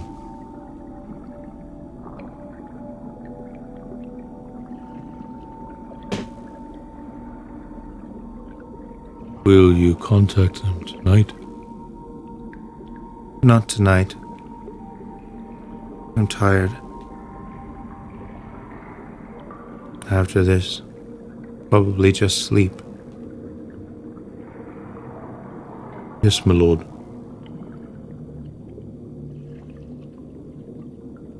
You're free to go. Thank you. Servant now comes towards the door. Kelpie flees, goes straight to the window, backs down, ducks down. Person comes towards the torch again, leaves, goes down the stairway. Kelpie puts her head in, watches this person go. The door shuts. She knows she's at some kind of... There's some kind of bedroom chamber up here. The voice that she heard up here seemed to be a female voice. In these chambers, there's some woman. From what she... could gather, there's someone eating. The servant was probably serving her dinner, or maybe a late dinner, and then left. And now this person, whoever's in there, this woman, might be going to sleep if it's her bedroom chambers, which is very likely. So she listens, moves back beyond the torch. Can't see anything really through the keyhole. Looking for open books or text filled papers. Through the keyhole, she can see that it is... it's some kind of room.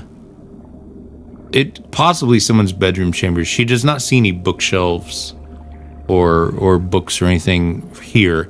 And there's nothing in these corridors that have books or text or anything like that. So she doesn't see anything to that effect.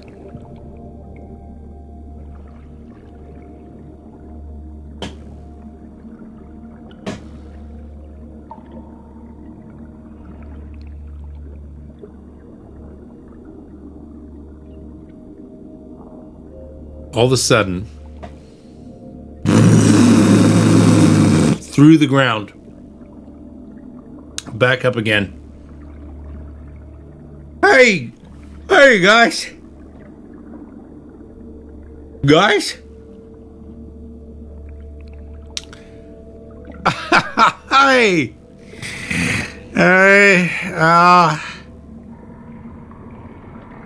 Good news and bad news.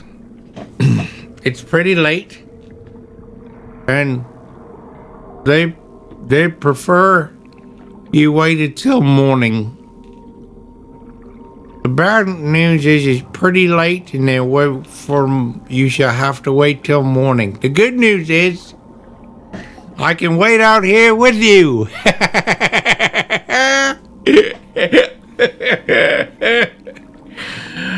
Oh, don't mind me. He turns around and relieves himself in the sand. So while he's pissing, the rest of you are thinking, Kelpie's still up there and this guy's here pissing.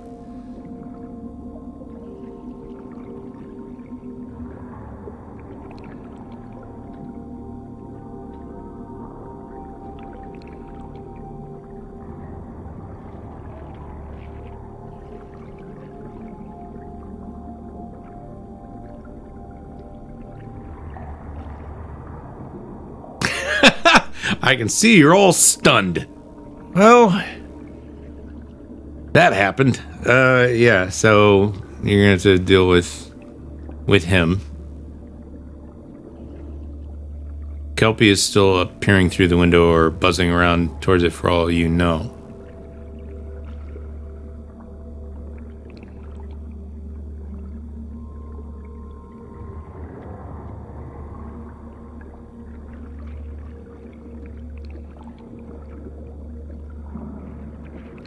No bother, friend. We can come back in the morning. Do promise me you'll come back. Do promise us you'll be in a better state to receive us. This is the best state I get to. Your horns are all twisted on your head. I can tell you're upset. You're disappointed. So was I. First time I came here. This place was not what I thought it would be. Not everything is as it seems. Please stay.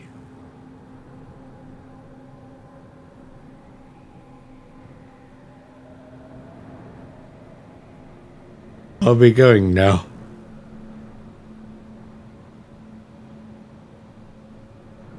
Down he goes.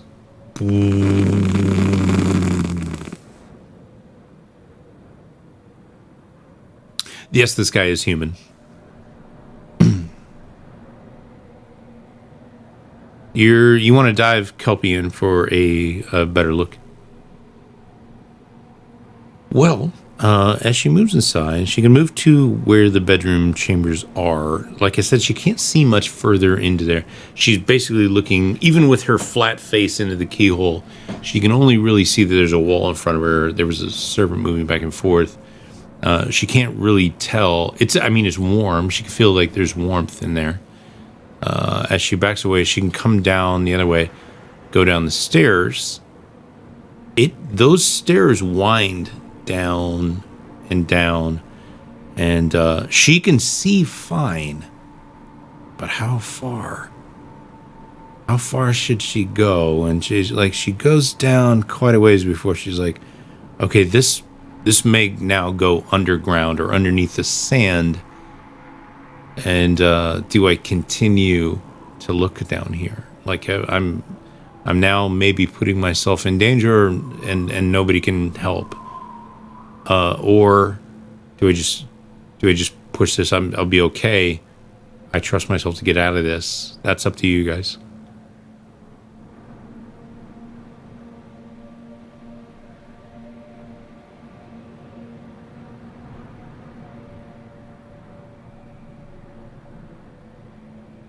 Talk amongst yourselves.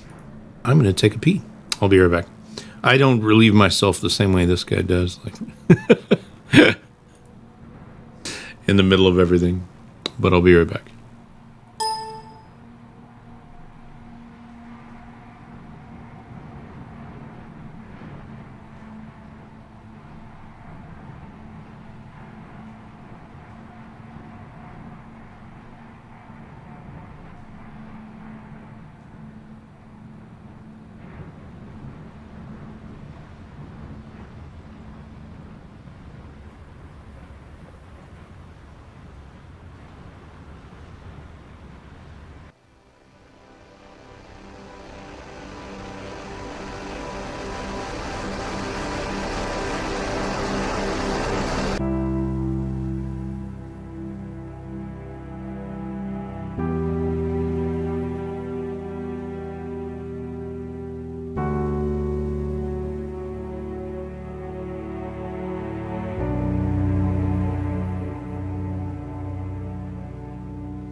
Well,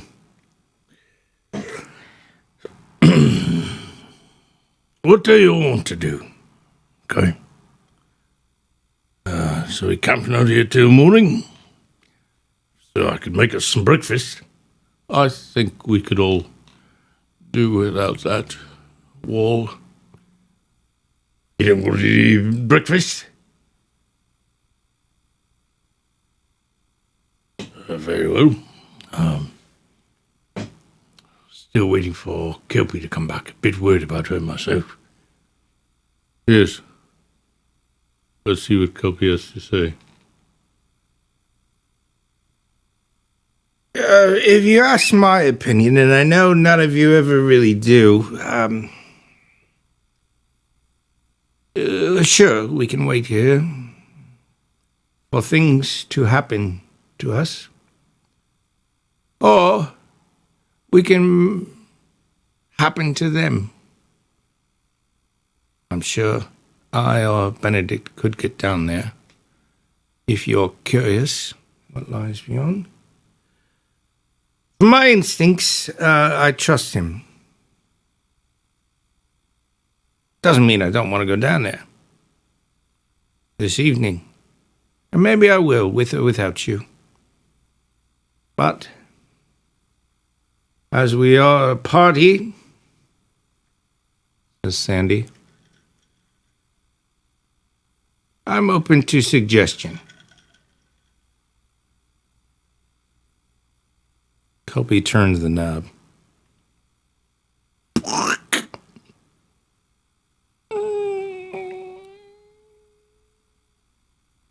It opens. He looks inside.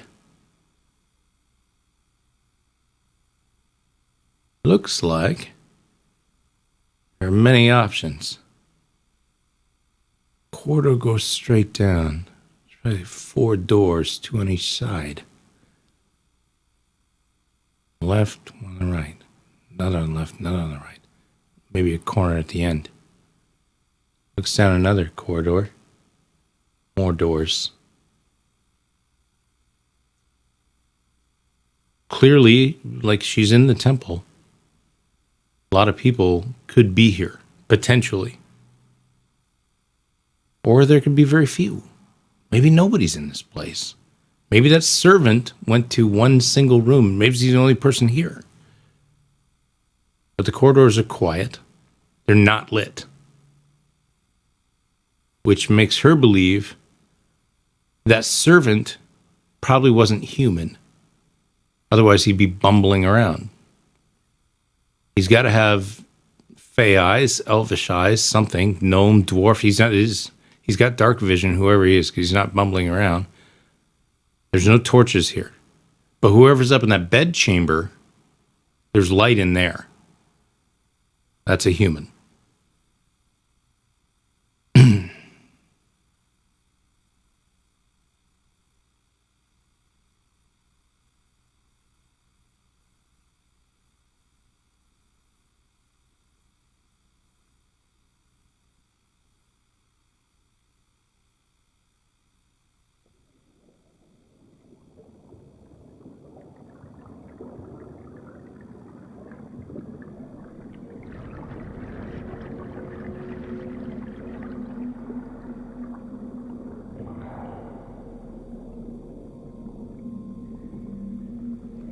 Up to you guys. Ball's in your court once again. They did speak common. They were not talking in any other language. That was a common language. It could be that the person who spoke to her was speaking to her because maybe she only speaks common. But whoever walked through here and walked back through here probably wasn't human. You would need light. He or she would need light. Sound like a raspier, deeper voice, probably male. She's in a tower in front of you, yes. 2 o'clock. 2 o'clock tower. So that way.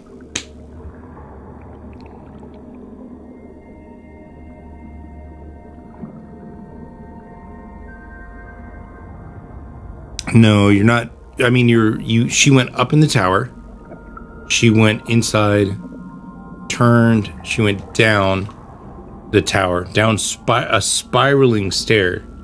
And then you pushed her through a door. She went through a door, and she found that there's a large corridor in front of her with lots of doors, right ahead of her.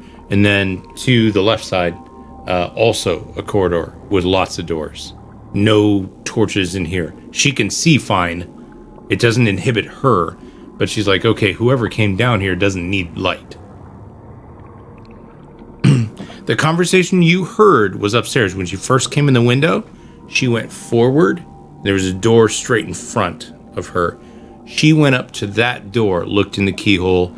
There was an exchange there where she thought someone was eating. A servant left. A servant asked, do you need anything else? And then came back through. She went back through the window, quickly hid. This servant came straight towards her, took a turn, and went down the corridor and down the spiral stairs. She went down those stairs. You are not upstairs where you heard the conversation now. There's nothing to hear up there.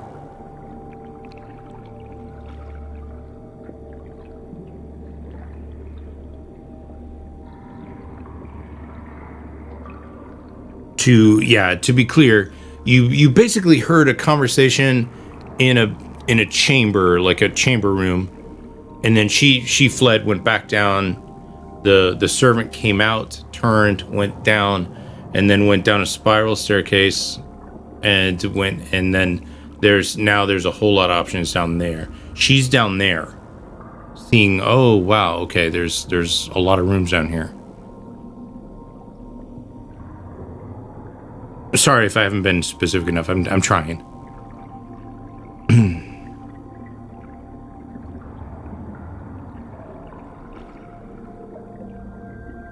She wants to go upstairs, go all the way back up to the chamber, to the bedroom chamber.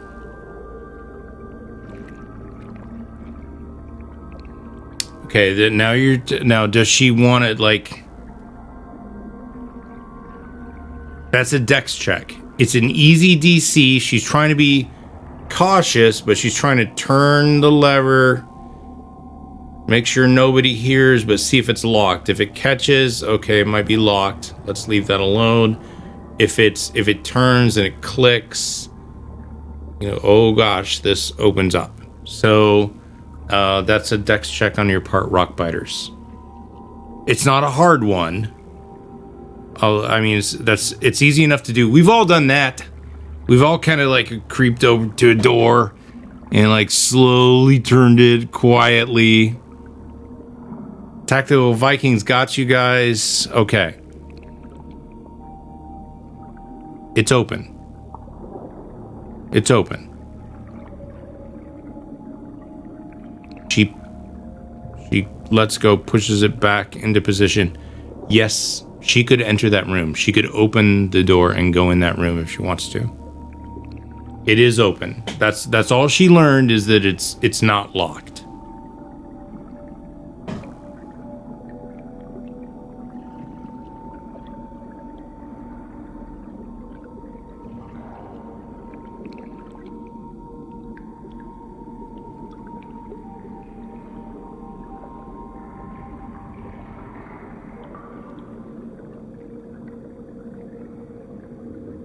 Let's leave Kelpie alone for now. Back down to the party. The rest of the party. Sandy again. So what are we going to do? Stay here? Wait? Wait it out? I'm not sure I'm willing to do that. Not unless we're undercover. Listen, guys, I don't trust anyone. I think that man was honest enough, but I don't trust what's in his mind, what's in his brain. I think people do terrible things with good intentions. I think we get out of here, we hide somewhere, we set up somewhere, or we go down. We don't stay here waiting for an ambush. Those are my thoughts. A lot of things happen to us along the way, Guild. This is not the way to win. We have to hide. We have to make plans. We have to set something up. We make the decision now. Now's the time to do it. Okay? I think it's a mistake to just sit here and wait for the bloke to come back up.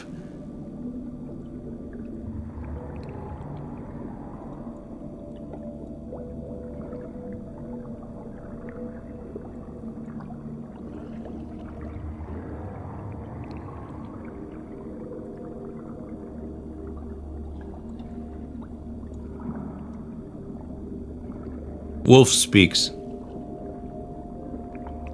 I, for one, am with Sandy. I agree. Wait for them to act is folly. We have here time to act ourselves. Let us prepare.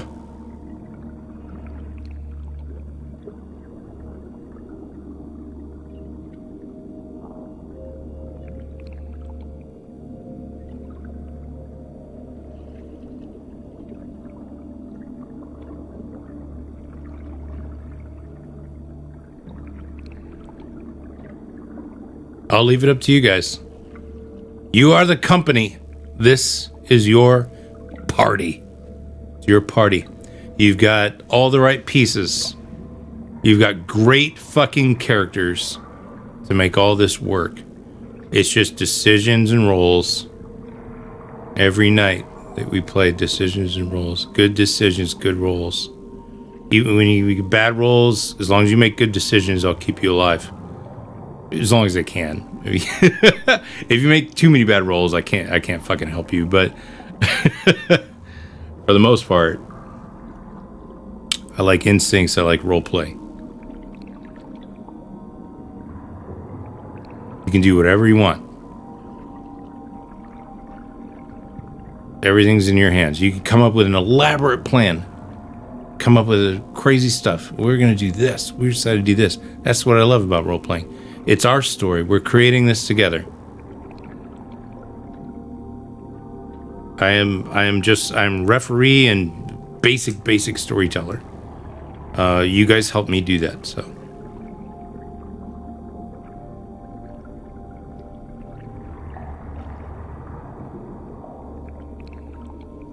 Oh, you guys are going all out. Kelpie enters. All right.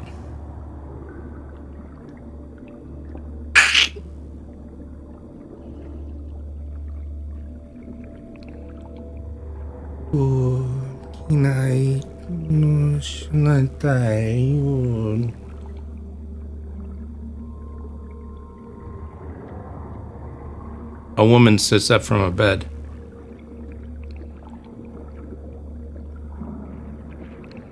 Who are you, little one?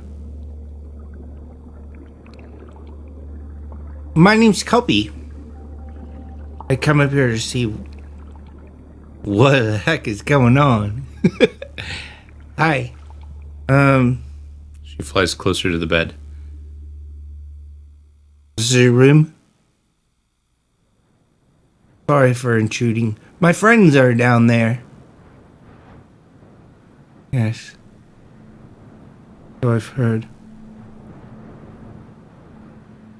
You strike me as an opportunist. I take my chances. Yeah. So what's going on? Going on? Yeah,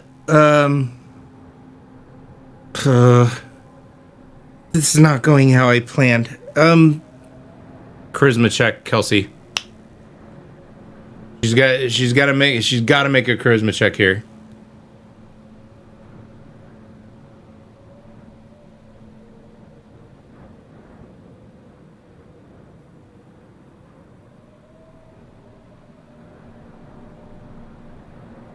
Eight.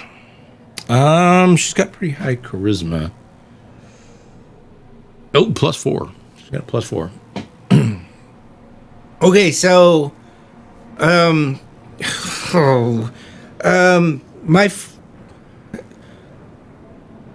we're just trying to figure out like what's going on here. Like we met this guy, and he seemed like kind of crazy. Like it was like really had too much, if you know what I'm saying. Yes, I do. And so he said like you guys can come down. And we're all worried like that it's come down and die. Yes. And so we were like, we're not gonna do that, and that because Wolf is down there, and he's trying to heal, and then Benny is, he's being Benny, and and then Sandy's very suspicious of everything, and Baracus is like ready to. He doesn't know, he's very smart. Like, I wish you could meet my friends. I want you to meet them. We didn't come here to cause any problems. We just don't want any problems either. And so, like, what is this? You're sweet.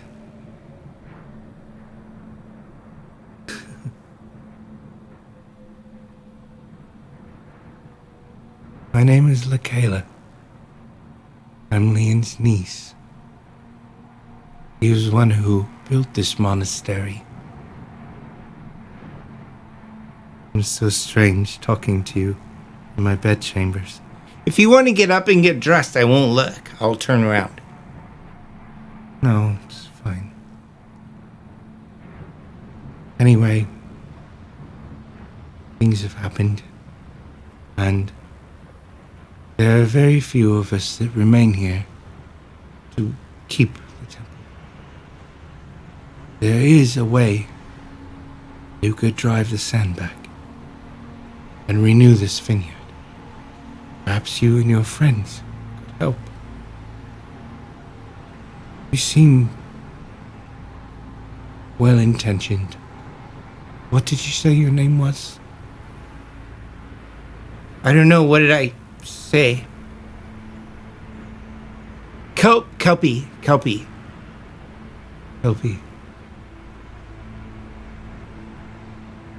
I said I would receive you in the morning. I know, but that's not good enough for us, because we're like, we I'm sorry. Oh no. Why don't you invite your friends in? There are chambers here they could stay. Many of the monks from the monastery fled when the sands came. See, there was a plague predicted. It's written on the walls. My fate to die here. I hope not yours. Well, me too, because that'd be pretty bad, huh? Also, I hope you don't kill my friends, because, well, we're not looking to do that. Why don't you bring your friends in here? We'll have them formally received and brought to their own chambers. We have enough rooms here. Everyone could have their own. What? They have their own room? I prefer to be roomed with Wolf or maybe Benny. Well, that's up to you, but there's ample space. I'll send someone down. What about that drunk guy or whatever? Not many visit these days. He is a master of horticulture and really doing his best to keep the vineyard safe. How are you keeping a vineyard? Doesn't that require water? We have a system for that, yes. Perhaps I'll show you tomorrow. The hour grows late. It's getting cold.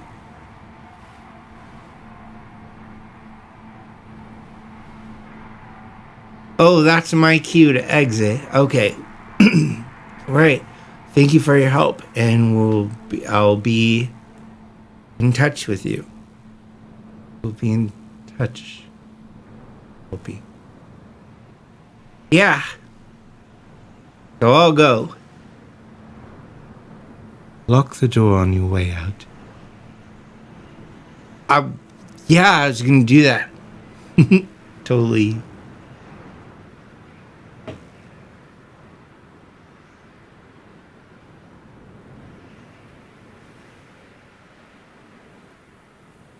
Kelpie flies out of the window and down out of the tower and meets the rest of the crew just in time as they're discussing what they want to do.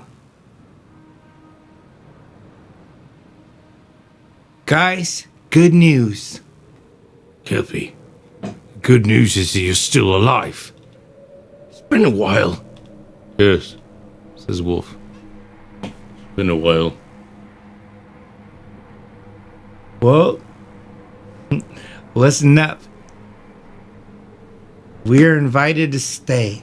They're gonna send someone up, and we can stay here. And they have rooms for all of us. Individual, we can stay in our own rooms. So, we don't have to. You can stay in somebody else's room if you want to stay in somebody else's room. But they're gonna send some people up, and they're welcoming us here. This is a welcome place for us. I met a really nice woman. Who?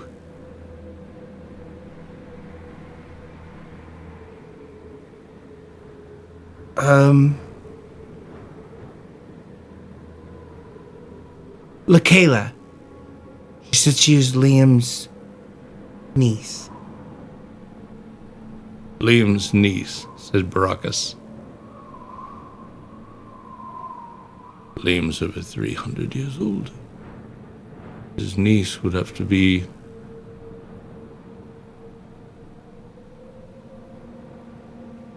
Are you sure? I feel really good about this, you guys. Guys, don't take this away from me. I feel really good about this. I think it's... She said that the guy who welcomed us was a horticulture person. That he was in charge of the vineyards. I don't understand how you have vineyards and no water, no sun. She said she could explain that and she would show us. This seems foggy to me, Kelpie. I've seen brews, wines, everything. Sandy speaks up.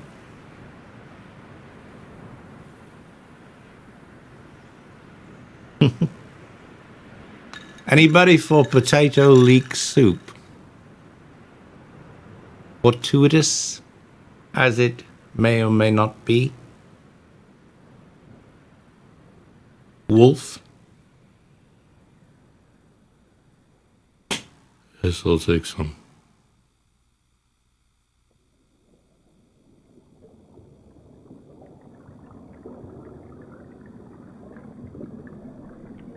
Hey, Wall. You being such an expert. Would you dare take a sip? I don't know about that. Well, what if I said that we could guarantee your safety? I don't know about that.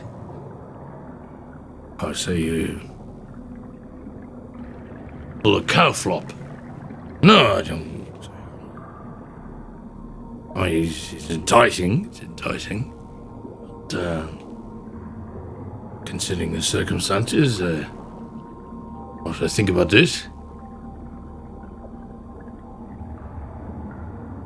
Benny, I trust her. I talked to her. I don't think she would steer us wrong. You don't think she would steer us wrong, but what about that that guy was his mind exploding, telling us, stay here. I don't know. Just a sip, Benedict. Just a sip, Wall. Baracus, there's something you should know about me. What is that? Well,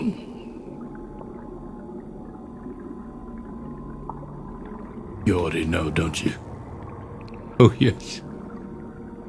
Yes, Master Dwarf. I guessed it a long time ago. So I'll tell you what. You take a drink of this right now. Or you never leave these bloody lands again.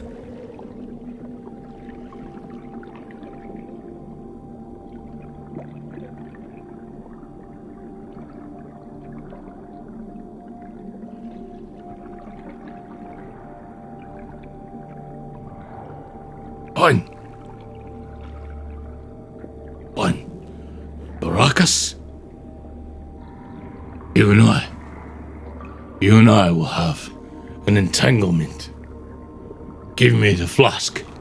Go ahead, give me the flask. Careful, Master Dwarf. Just a sip. Just a sip. Knights!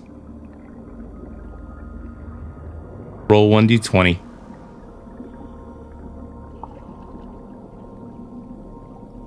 This is your climax of the evening. Roll 1d20. This is a constitution check. You have an 11, which is a flat. Means no bonus, no penalty. That you